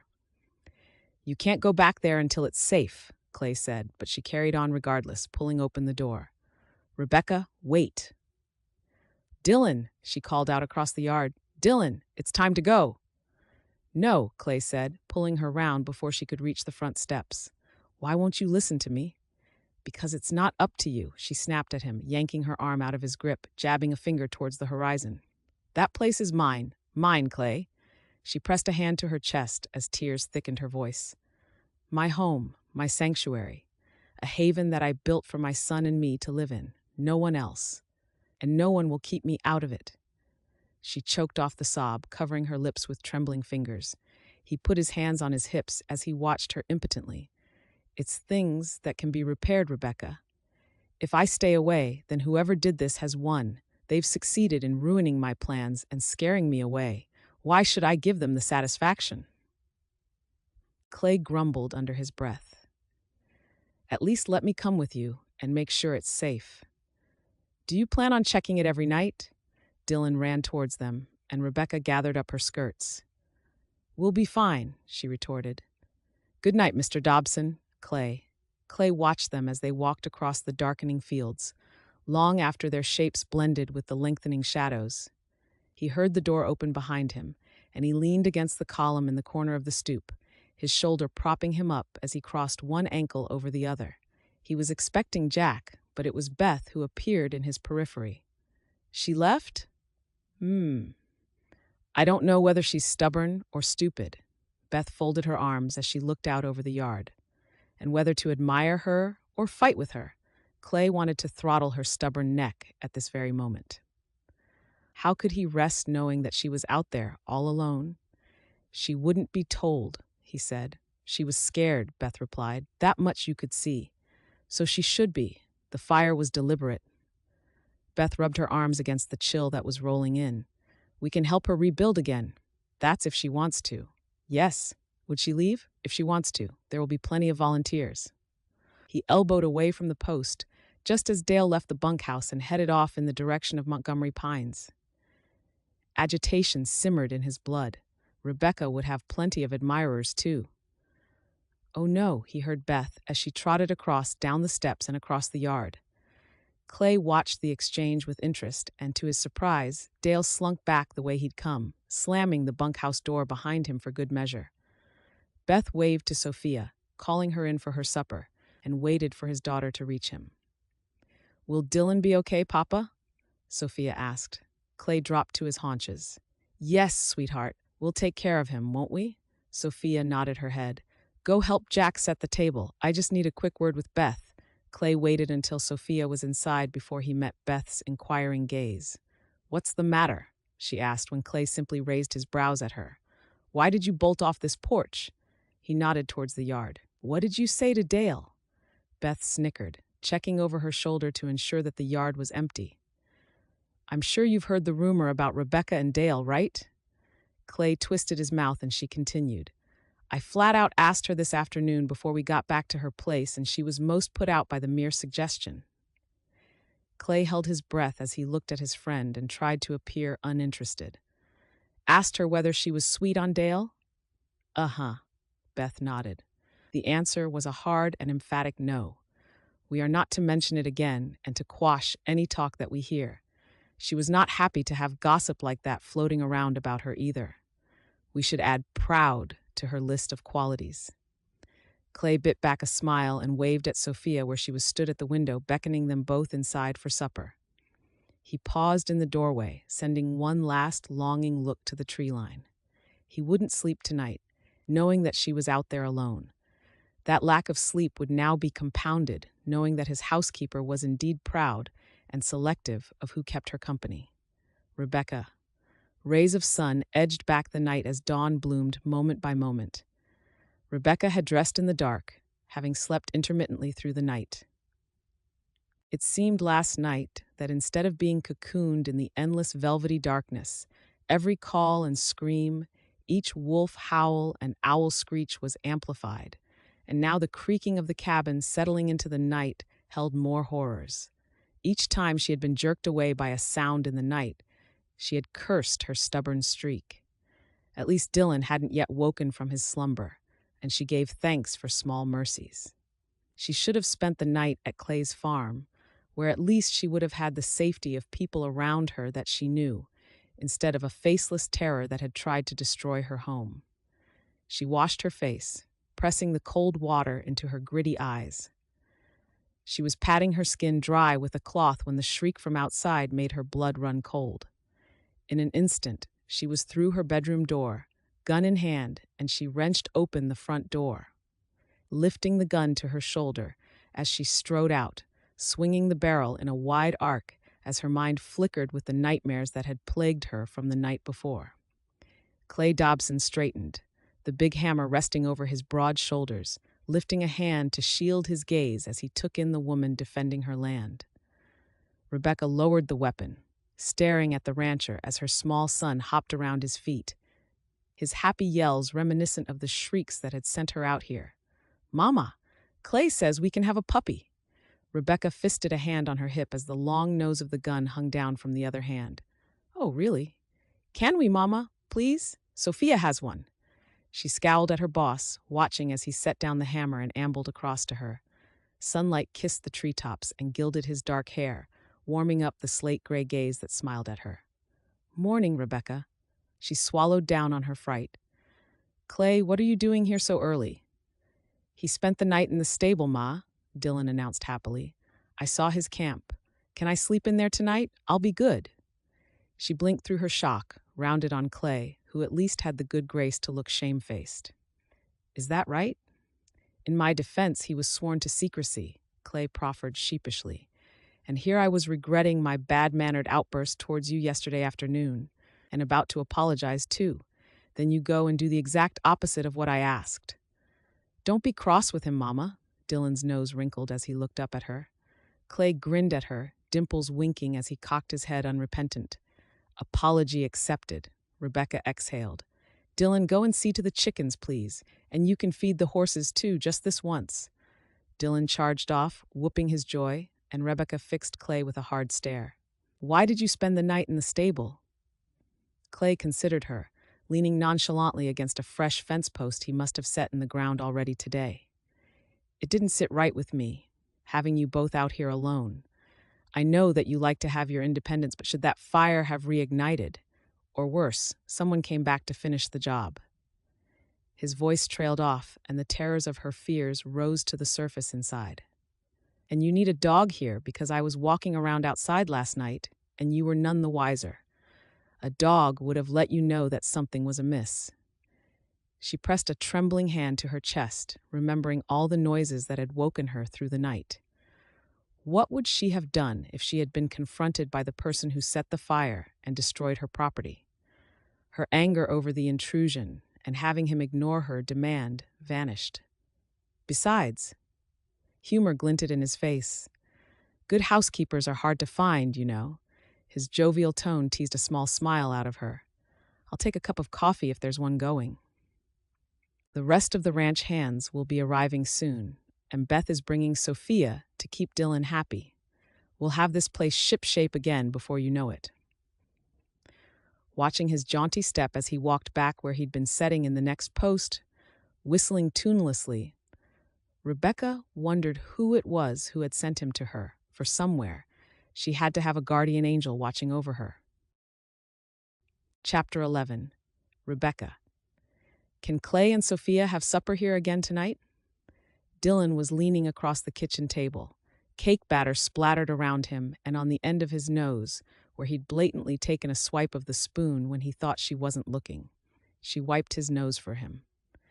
They stayed for supper last night because Mr. Dobson did Mama a huge favor by fixing our fences, and it was the polite thing to do, to say thank you. Why didn't he stay in the stable last night? Because he can't stay in the stable forever, Dylan. He's a busy man. Rebekah started to spoon the batter onto the tray, just as the barking set up a racket outside. She looked through the small kitchen window and saw the dust kicking up from the horses riding up her driveway. And he left Bess with us so that she could let us know if anyone was coming, so now we don't need him staying in the stable. Stay here, she added as she wiped her hands on her apron and carried her gun to the door, leaning it against the jamb. By the time she stepped out, the gang of riders was inside her gate, her gaze fixed on the sizable leader who rode further than his men into her yard. What brings you here, Mr. Wagner? Rebekah called out loud enough to be heard, but had to wait whilst Jean dismounted and took his sweet time ambling over to her, his bloodshot eyes roving the buildings, and staring at the huge brown dog who was snarling at the group. Afternoon, Mrs. Montgomery. He pushed his hat back with his thumb and mirrored her stance with his hands on his hips as his beady eyes slid first down her and then about the vicinity. I was just passing on by. I'd heard about the trouble you'd had here. I thought I'd be all obliging and come offer my assistance, but it looks to me like everything got fixed up pretty quick. Rebekah's eyes narrowed as understanding prickled across her skin. And just how would you know which bits needed fixing up, Jean, seeing as this is the first time I've seen you here on my property? Something moved behind his eyes before he aimed a dark scowl at her. People talk about here, little lady, and I'm a notable person in these parts. I make it my business to know what's going on in my community. Rebekah curbed the desire to call him a liar. Her instincts about his involvement in the sabotage had been right, but now she was aware that she was a lone female surrounded by men watching her every move. Suddenly she felt vulnerable, and to open her mouth was risky. How very magnanimous, Mr. Wagner. Her smile belied the sarcasm that dripped from her voice. A muscle flickered in his jaw, and he sucked on his teeth, considering her before he replied. I was just trying to be nice, Mrs. Montgomery. I'm sure you were. A sweeping gesture encompassed her grounds behind him. As you can see, it's been repaired. Everything here is well in hand. And your animals? Horses were thankfully recaptured. The cattle, she lifted a shoulder. I'm afraid I don't know their fate. Probably succumbed to a wolf by now. His lips peeled back for a sneer. Or added to someone's cattle herd. That no-good boss of yours has a reputation for taking things that aren't his. Rebekah folded her arms and dead-eyed him.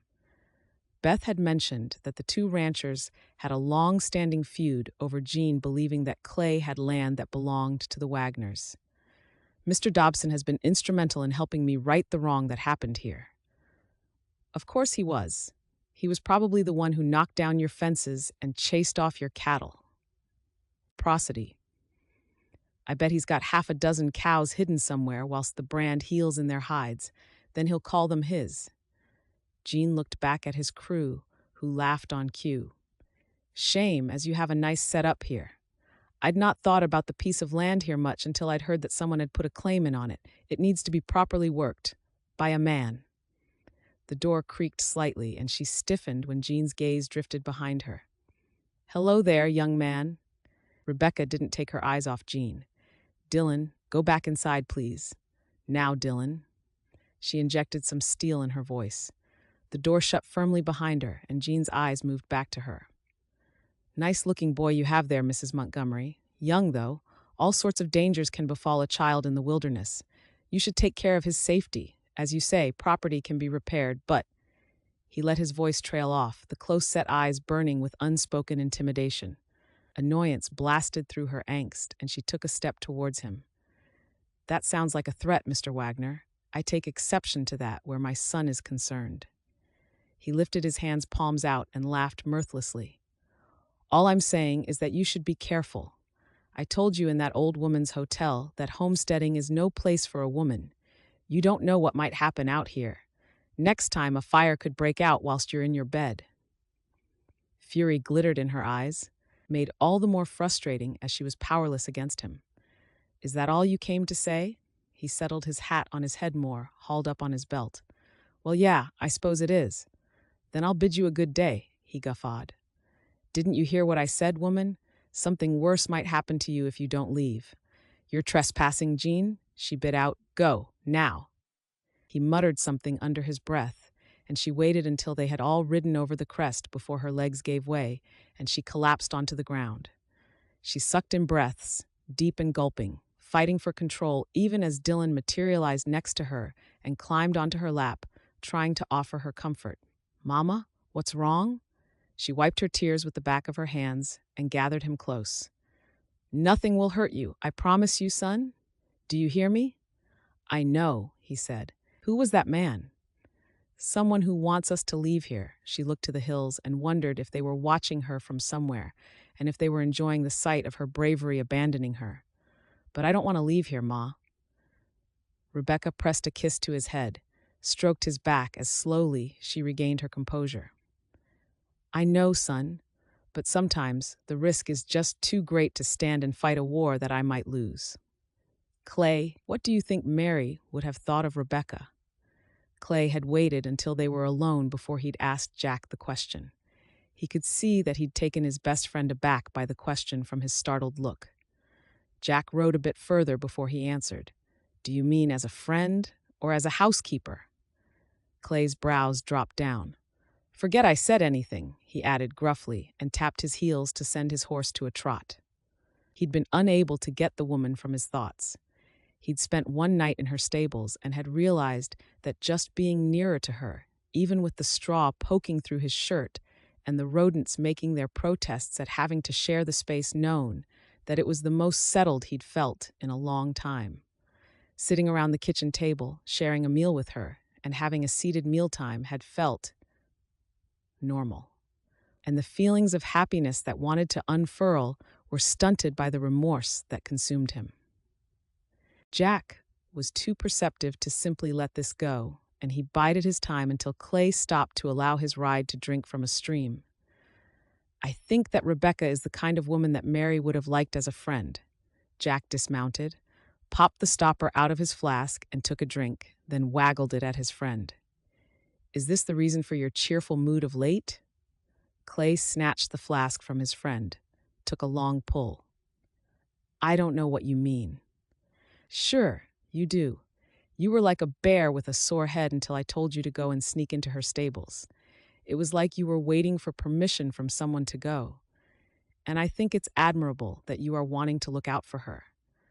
From the snippets that Beth has shared of their conversations together, Rebekah has mettle. Coming out here was her last hope. Her boy was getting into trouble. She wanted to give him a better life and had always wanted a farm like her grandpa's. Beth said that it was the happiest she could ever remember being. Clay's eyes tracked the larks darting through the air overhead. I didn't know that about her. Jack sighed, put his flask back into the leather pocket on his saddle. You are allowed to move on, Clay. Mary would have wanted you to. Clay turned to his friend, his distress swimming in his eyes. Would she, though? Is that not just me justifying to my conscience to be able to let go of the guilt that I feel every time I find myself thinking about Rebekah? And if the boot was on the other foot? If it had been you who was the one who had passed away, would you want her to move on? Clay worried on his bottom lip, then tugged on it. He exhaled shakily as he allowed the pain of his memories to wash over him. Mary's warm smile, her kind eyes. She deserved to be happy, to be loved. She simply had too much life in her not to be cherished by someone. I'd want her to be happy, Jack. She would deserve that much from her life. Jack settled a hand on his friend's shoulder and gently squeezed. She was happy with you, and you were happy with her. She has gone home to our Lord and is happy in his arms. Her bright spirit and that of your child just wasn't meant long for our world, Clay. Now, you must permit yourself to be happy whilst you're still here. Clay looked at his friend and wondered how he could be happy. Do you love her? Rebekah, I mean.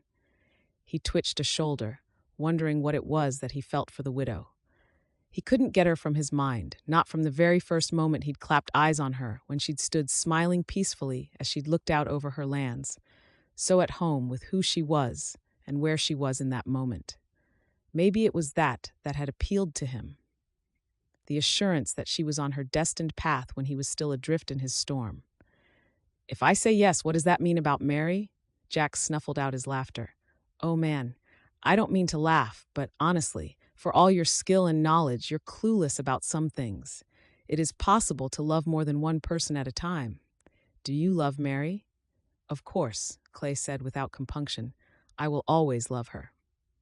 She gave me my darling Sophia and taught me how to be a better person. See? It doesn't diminish her memory. And whatever you feel for Rebekah, it's different, Clay said. It was. It wasn't like just coming back to a home-cooked meal. This was encompassing, this was consuming, as if he would lose himself if he should reach out and touch whatever it was that she was offering him. Maybe that was what he feared. If he were to lose himself or lose her. But hadn't he suffered such huge losses and lived through it once before? Wasn't life about taking a leap of faith every once in a while? He nodded, sighed, and sent his friend a smile. Okay, good talk. He clapped Jack on the back and mounted his horse. Thanks, man. Jack shook his head, a disbelieving grunt rumbled from him as he watched Clay ride away. Just like that. Though if the housekeeper was the one responsible for bringing his oldest and best friend back to life, he wasn't about to look a gift horse in the mouth. Chapter 12, Rebekah. But you can't just leave, Beth stated flatly. You just can't. Fatigue clouded Rebekah's mind and she scrubbed her hands down her face. Beth, I've not slept a wink since that dreadful man said those horrid words. Every twig that I hear is someone sneaking around.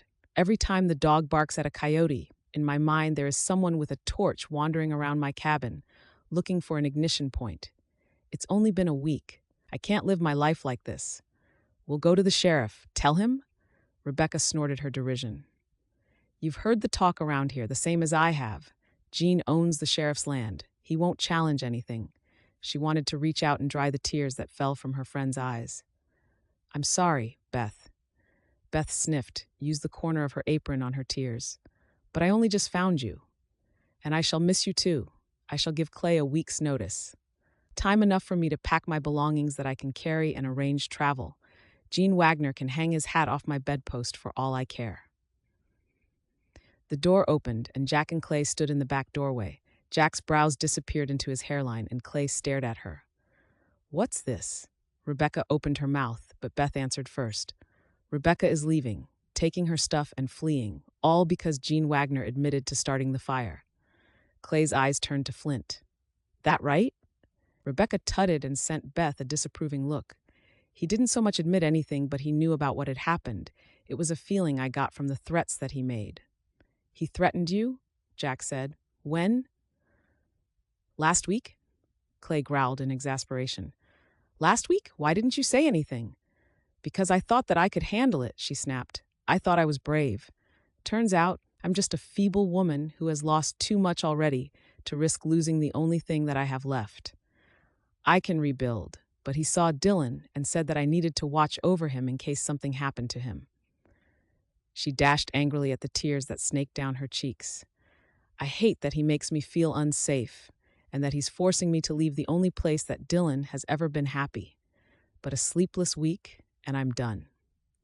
So much for the bravado that I used to send Gene Wagner away. Now he can have the land that he covets so much. You're not leaving, Jack said. We will sort this. That's what I said, Beth cried triumphantly. This is my final decision, Rebekah told them at large, but Clay was already out the back door, and she had to run to reach him. Wait, Clay. He can't threaten you. If he was the one who damaged your land, then I will make him pay. No. She grabbed him and pulled on him so that he halted, fury banked in his eyes. We're not starting a silly war with him. You both already have this ongoing dispute. I refuse to compound it and have you fight my battles for me. It's not your decision, he retorted. Clay, she stroked a hand down his arm, her tone dissolving to a pleading one. Please, this isn't worth it. I'm not worth it. He linked his fingers with hers, his eyes searching her tear-stained face. You're wrong there. I don't want you to leave. She ghosted a smile at him, pulled her fingers away, though she wanted more than anything to have him hold her, wrap her up in his big arms. The need for it threatened to engulf her, and she forced herself back a step. That's not your decision. Seeing the pain ripple over his face was nearly her undoing. She didn't want to be the one responsible for putting it there. For 7%.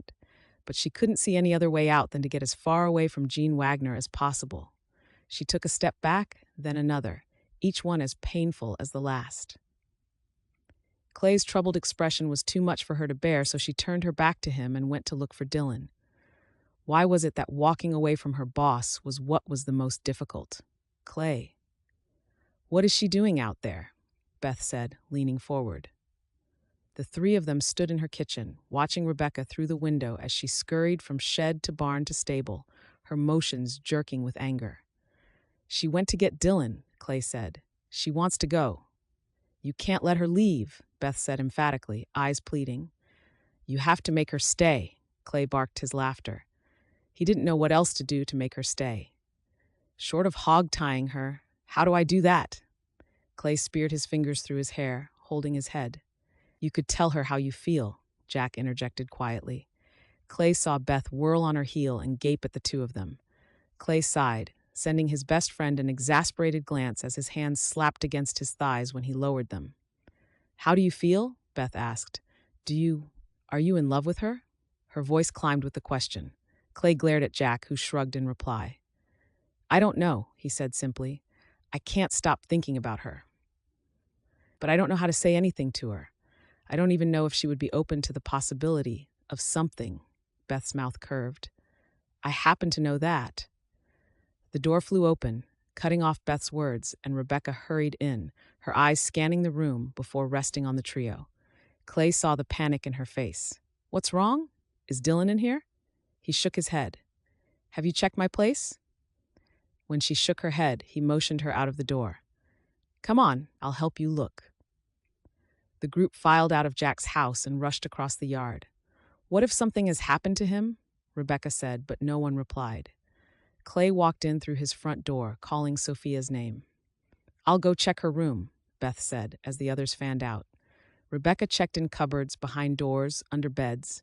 She stood in the middle of the living space as panic clawed at her. Clay walked in, negated his head once. I looked everywhere I could think. Rebekah said self-consciously into the quiet. I just hope that Jean... Her words trailed off, and her fingers pressed to her lips as her eyes filled with tears. Clay crossed the space between them in 2 strides. Don't think that way. He rubbed a hand down her back, drawing her to his chest. Gene Wagner wouldn't have taken a child. They'll be upstairs. They're not there. Beth ran into the room, Jack racing behind her. She held up a sheet of paper. And Jean doesn't have them either. She passed the paper to Clay, who quickly scanned it before lifting stormy eyes to meet Rebekah's. They've run away. Chapter 13, Rebekah. "At least we'll have the moonlight tonight," Jack murmured as the riders turned out onto the open road. The pale light glistened off the road ahead, illuminating their path when the shadows appeared deeper. Animal sounds were magnified throughout the forest that bordered the sides of the road, and she could only imagine how terrified her son was, out here somewhere.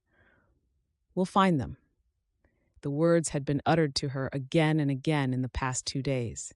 At first, she had been convinced of the validity of them, but as night became day and then became night again, her hopes dimmed and her despair climbed with each passing hour.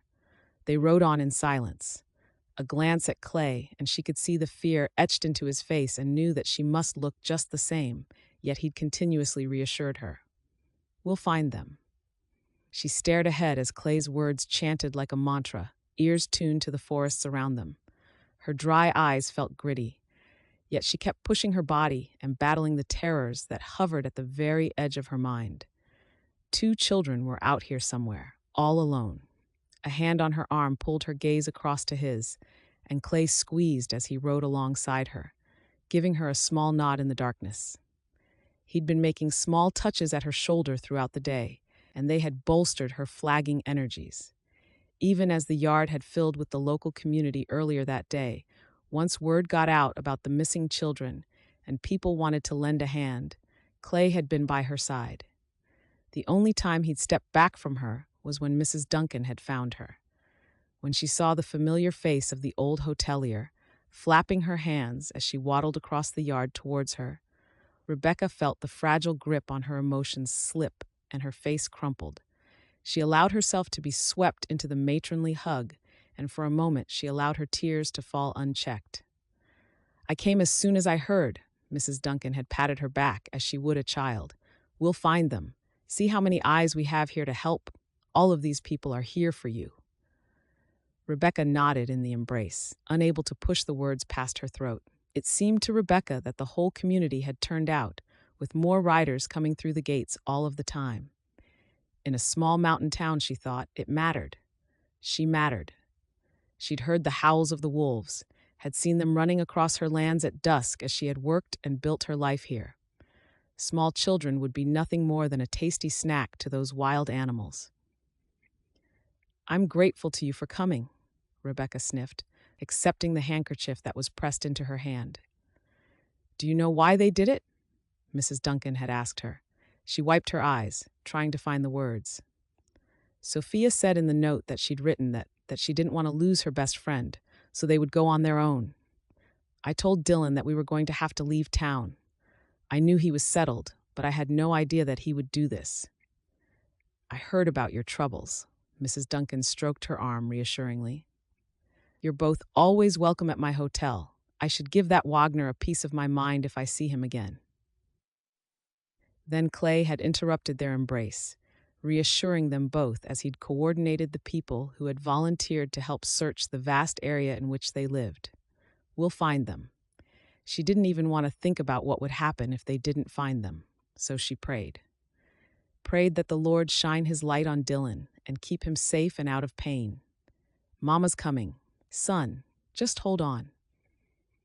The sky was such a deep blue, it stung her eyes when she looked up. Trees announced the late season by dressing in oranges and yellows, burnt sienna and red. Occasional clouds drifted lazily across the expanse, pushed along by a lazy breeze carrying the scent of pine and cedar, stirred the strands of her dark hair that had fallen loose from the confines of her knot. They had crossed creek and field, back and forth. The emerald spots of alfalfa spotted the dun landscape before her, skirted by heavy forests. They'd spent the night checking caves, outhouses, barns, and hollowed-out tree trunks. The motion of the horse lulled her, and everything ached. Her throat was dry, her eyes itchy, yet she pushed on. "You need to sleep," Clay was watching her. "I'm fine," she adjusted her seat. "Let's keep going. You look as if you're about to drop off the saddle. We'll check this last cabin. Then we need to go back to the ranch." "No," her eyebrows pulled together, the crease between them deep and evident. "We've been searching for them all night, and the night before. Have you slept?" Hot, angry tears filled her eyes, and she rounded on him, voice climbing. How can I sleep knowing that they're out there somewhere? The horses are tired, Rebekah. We need to rest them. We have to keep going, Clay. They have to be here. Jack and Beth had split off at dawn, and they'd been searching on their own ever since. Please, a little longer, she added quietly as he considered her. He sighed dejectedly, sent her a small nod as he guided his horse to the tree line. Overhead, a black eagle soared, and somewhere in the trees, magpies made a rumpus. Rebekah looked up, trying to locate them. How was it that life carried on, while she felt like she was back in limbo again? She believed that she had left this feeling behind in Maryland. She thought that she had taken control, and yet it could all be taken away from her so fast. Her horse stumbled on a fallen branch, and she pitched forwards, grabbing at the saddle to right herself. Something caught her eye, and she tugged on the reins, drawing to a stop as her eyes traced the forest around her, looking for what had caught her attention. "Clay," she said, turning Chubb around, "what's that?"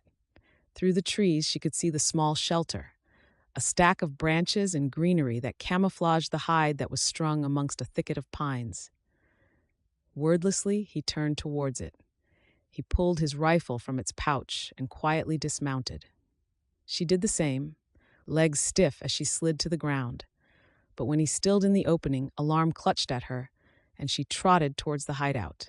There, in the shadowy interior, Sophia stood guard over a sleeping Dylan. Chapter 14, Rebekah. "We're not coming home," Sophia informed them calmly, lowering the large branch that she held. Clay put an arm across Rebekah's path as she tried to rush forward, her eyes on the slumbering form of her son. Sophia's cheeks were streaked with dirt where she'd been crying at some point, yet she stood facing the adults, her chin set at a determined angle. "Dylan doesn't want to leave me, and I don't want him to go." Clay slowly released his breath. "Is that right?" Sophia blinked as if bracing herself for a telling off.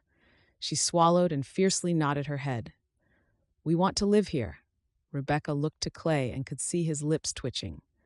As her instant relief faded, she looked around the little camp that they'd made for themselves.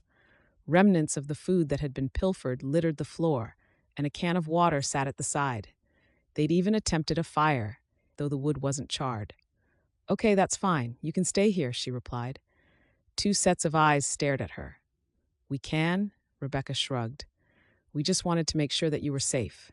We'll be on our way now. I mean, we have some cake and some water here, but as long as you're okay." Dylan stirred at Sophia's feet, his hair spiking on one side, and his eyes white against an even muddier complexion than Sophia's. "Mama?" Rebekah held back the urge to cry, to grab him up and never let go. "Hello, Dylan." He scrubbed at his eyes, looking blearily to the three of them before he clambered to his feet, aligning himself with Sophia. "How did you find us?" "With great difficulty," said Clay. "We have the whole community out looking for you both. You've had a lot of people worried. Are you okay?" she asked her son, softly. "I was worried about you both, out here all alone. She cleared her throat, tried again. "I missed you." Dylan's eyes filled with tears. "I don't want to leave, Mama. Sophia is my best friend. I am sick of moving. You said that we had to leave again. I don't want to go back. I love it here." Her mouth tipped up in a smile. "I think that we get the message. I read the note that Sophia left for us. We just came to drop off your horses, and then we'll be on our way." She caught the uncertain look that Dylan put towards Sophia. "We know that you're not coming home." Clay took up Rebekah's lead. "So we'll take the cake and be on our way." "Cake?" Dylan asked. "It's from Mrs. Duncan," Clay replied dismissively over his shoulder as he walked towards the horses. "It probably isn't very good." "We aren't leaving here," Sophia called out. "We're going to be together forever." Dylan folded his arms. "Best friends forever." Clay walked the ponies towards their makeshift camp. "I know. At least you'll be able to ride into town to buy your supplies now." "But we don't have any money," Sophia said. "Oh," Clay paused whilst tying the rope to a nearby tree. "Well, that presents a bit of a problem then. I suppose you can survive on rabbit and sage hens because you can hunt. Then roast the meat on your fire because I'm sure you thought to bring a hunting knife with you when you left," he shrugged. "Though you won't be able to bake a cake on your fire." "We couldn't light it," Dylan muttered, quite miserably. Rebekah handed Clay the rope to Dylan's pony. Gosh, and it gets so cold at night, too. But you remembered to bring your winter furs, didn't you, Sophia? The little girl shook her head. Or you could come back with us, Rebekah offered. Have a hot meal and a nice soft bed for the night. Collect the things that you need and then come back to your new home fully equipped. The children exchanged a look. Dylan reached for Sophia's hand, and at that moment, Rebekah's heart nearly broke. The simple and trusting act had her swallowing down on tears. He's always put his trust in his mother, but one day when he was older, he would have to make choices for himself. Would she want him to make choices where he could only find work on the railway, just as Richard had had to do? Or give him the chance to grow a ranch, put down roots of his own? The two children exchanged a whisper. How do we know you're not just saying these words and then you won't let us come back?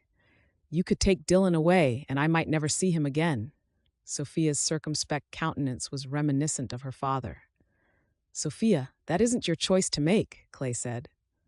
At that moment, Rebekah could see the deep lake of emotion pent up inside of the young girl. And suddenly, Rebekah understood the reason for her desperately trying to hold on to the one person who had brought joy into her life. I don't want to leave here, Sophia. I can tell that Dylan doesn't want to either. I suppose I am scared, Sophia frowned. But you're a grown-up? Rebekah barked laughter. We get scared too, Sophia. I was scared living at the house and worried that I would lose Dylan, and I nearly lost him anyway.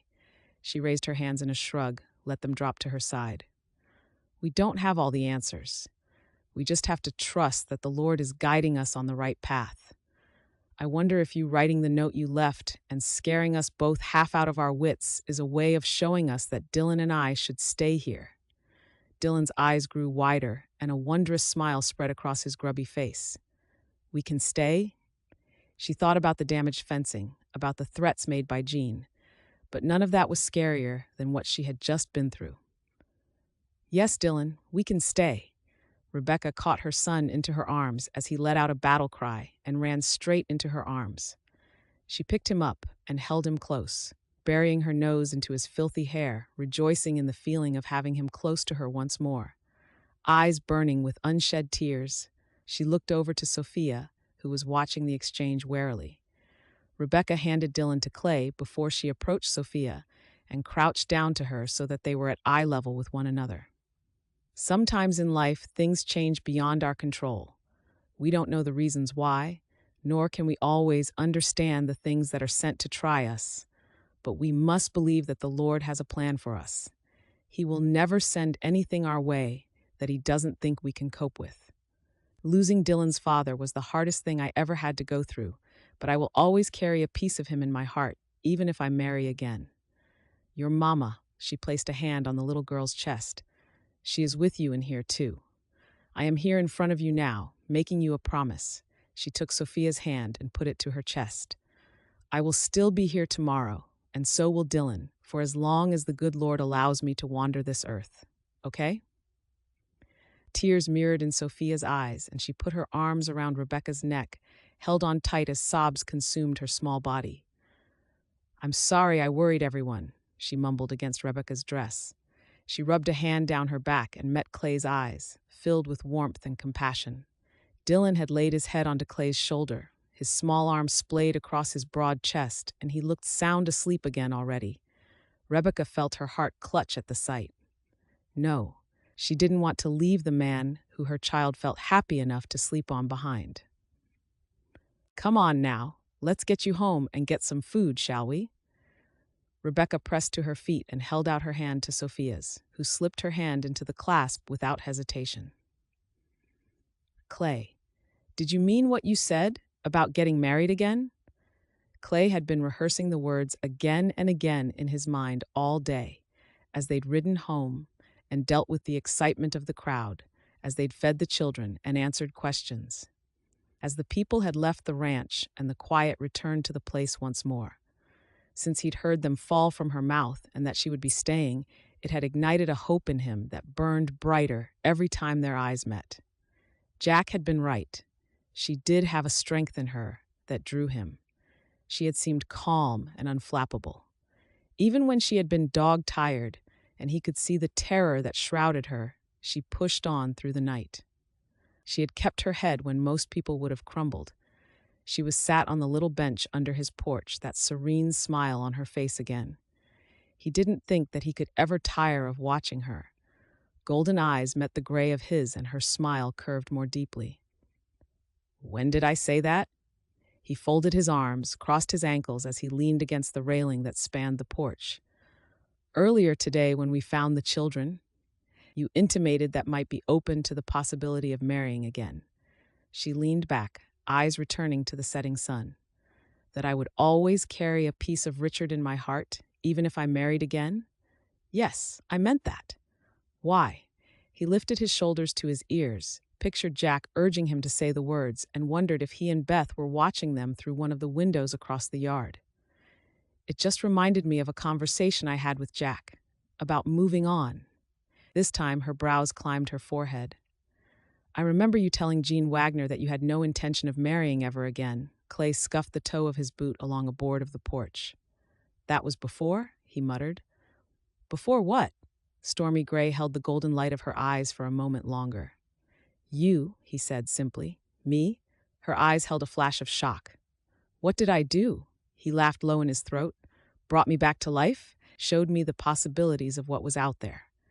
When you were talking to Sophia earlier about being on the right path, I think that's what has been happening to me, though I've resisted going down that path, not knowing if I was meant to be having these feelings." "What feelings?" A sardonic smile flickered across his lips. "Are you going to make me say it?" The sounds of approaching hooves, several by the sounds, pulled her up to her feet, and she stood alongside Clay, watching as the small group of men rode up the long drive. She shaded her eyes against the light and recognized the sheriff as he jogged along. Two marshals flanked him, and they came to a stand in the center of the yard. The screen door across the way banged as Jack ambled out through his door, confirming Clay's suspicions about being watched.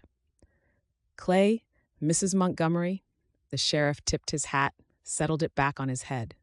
"We called over to your place, Rebekah, and I wondered if I might find you here." "How can we help you, Sheriff?" she replied without answering his unspoken query. He rested his forearm on the front of his saddle. "These two men are from the next county over. Their boss, Sheriff Gordon, sent them here."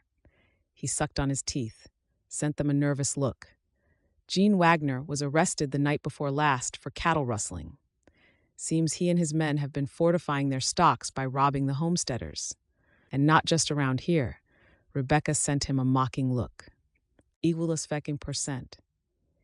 If you're expecting me to act surprised, Sheriff, I am not. Jean Wagner all but admitted to me that he's taken my stock and then tried to burn down my house." One of the men to the right of the sheriff pushed back his hat. "Well, he won't be doing that to you anymore. He's awaiting a trial. You're not the only one he did it to. The sheriff here, he'd heard about how you were thinking on leaving the area. Only we'd like to return some of the cattle to you if you're staying on." "I won't be going anywhere," Rebekah said confidently. "Where are the cattle at?" Clay asked. "We have some ranch hands driving the herd back this way. It might be a day or two by the time they reach here. We're asking that the homesteaders come into the town, pick out their animals." "That sounds a workable plan," Clay said. "Thank you." Rebekah waited until the men rode off before she let out her breath. "The Lord works in mysterious ways." Clay turned his head, triumph gleaming in his eyes. "And now you have more reason than ever to stay." "I was staying anyway," she studied him. "I meant what I said to Sophia." His warm breath fanned her skin as he faced her. "How about if you were to stay here, with me? On the ranch? As my wife." Her cheeks grew pink as she tilted her head up at him. "Are those the words you were trying to say earlier?" He pushed on through the fear, through the guilt, towards the hope that bloomed. "I want to try and make a life here with you, with our children. Losing Mary was the hardest thing I've ever had to go through. I lost who I was for a while, and it was your smile that pulled me through that fog and into the warmth of life once more. I will always love Mary, but you make me feel everything. I will keep a piece of her here in my heart, but I want to live, Rebekah.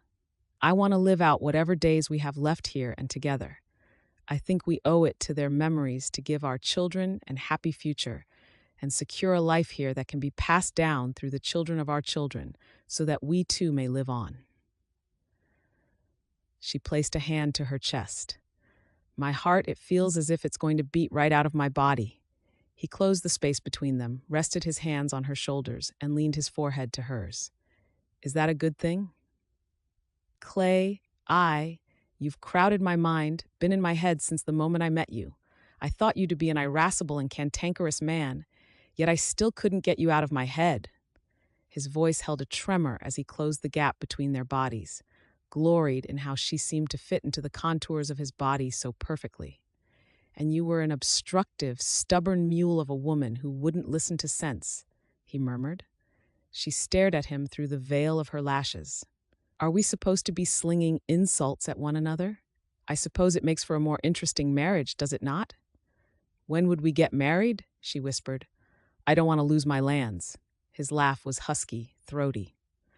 Of course you don't, my little independent homesteader.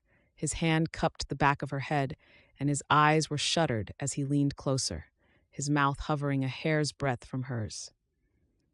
Before you kiss me, shouldn't you say the words? She resisted. Just a moment more, and he smiled against her lips. I love you, Rebekah Montgomery. Her resistance evaporated, and he felt her surrender into him, into his kiss, and into his life. Epilogue. Anxiety rippled through him as he paused in his pacing. He put his hands on his hips, through his hair, fiddled with the buttons on his shirt, and then paced more. Jack idly flicked the pages in his book, moistening the tip of his finger as he did so. You're going to wear a hole in the floor. It's my floor, Clay muttered, crossing to the window and leaning his palms on the sill as his forehead touched the cold glass. He couldn't look through, but could hear the wind as it whistled, and could see the snow where it layered against the panes outside. Yes, but I'll be the one to repair it. Jack flipped the page without looking up. Clay glanced where his best friend sat in the armchair next to the roaring fire, one ankle crossed over the knee. No one asked you to be here, you know. Jack fixed him with a look then, a dark brow lifted. I really don't know how your wife puts up with you at times. You're grouchy and annoying, Clay grinned unrepentantly. Because she loves me. Jack shook his head in exasperation, tossing the book onto the side table. Add incorrigible to that list. This book is boring. How much longer can these things take? Clay bumped his shoulder to his best friend's. You'll know soon enough. Beth looks as though she could drop any day now. Jack leaned his back against the window and folded his arms as a wistful smile crossed his mouth. Both wives pregnant at the same time. I swear there was something in the water that month. Rebekah's cries of pain rented the air, and Jack lunged for Clay, missed as Clay shot up the staircase, mounting them two at a time. By the time Jack joined him on the landing, Clay was at the bedroom door, demanding to be let in. It's fine, Clay. The doctor's wife was in the doorway, her expression reassuring. Everything is fine. We just need a little longer. Tiny cries, broken yet strong, sounded along the corridor. Clay's stricken gaze caught Jack's, and he saw the flash of memory there, of another time when they had only heard silence. Please, Jack began. He just needs... He can come in, Rebekah called out. The doctor's wife stood back and allowed both men in. Rebekah was sat up against the bedstead, her skin damp and flushed, the sheets in disarray around her feet. Beth was clearing up, her hair curling around her glowing face. But Clay's attention was fixed on his wife and the tiny red-faced bundle in her arms. He hesitated in the doorway until Rebekah held out a hand and nodded. We're fine. Everything is fine. Clay exhaled audibly, and he crossed to them, lowering himself to the bed. He pressed a kiss to Rebekah's forehead and her cheek, then peeled back the cover over the baby's face. Hello, he murmured to the child, who blinked back at him. We've been waiting for you. The bed dipped as Sophia clambered up next to them. I have another brother, Papa. It was the most disgusting thing I've ever seen, Dylan announced. Cows are easier than babies to deliver, Sophia rolled her eyes at him. You're just saying that because you're a boy. It didn't look easy to me. Come on, kids, Beth waved at them. Let's go put these blankets to soak and get some food. She sent Rebekah and Clay a knowing smile as she waddled out through the door. As their footsteps receded, Clay settled Rebekah against him more, kissed her again as he stroked the downy head of his son. "I can't quite believe it," he murmured. "All of that worry since we found out." She leaned her head on his shoulder and gave a little nod. "We shall have to give thanks when we go to church on Sunday, because he is the most perfect little man." "I hope he has your eyes." Laughter rumbled through the chest under her ear. "I hope he has your strength and determination." "Then he will be formidable," she nodded. "What do you think of the name Ethan?" "Ethan Dobson." Clay rolled the sound out, testing it. "I like it. It sounds strong, too." The baby began rooting at Rebekah's chest, searching for food, and Clay laughed again. "He's going to eat as much as his brother, isn't he?" He watched as his wife guided his son, watched as the baby latched on, and rejoiced in the sound of his son's suckling. And he sent up a prayer of thanks. Thanks to the Lord for this glorious miracle and for sending Rebekah to him when he needed her the most. The end.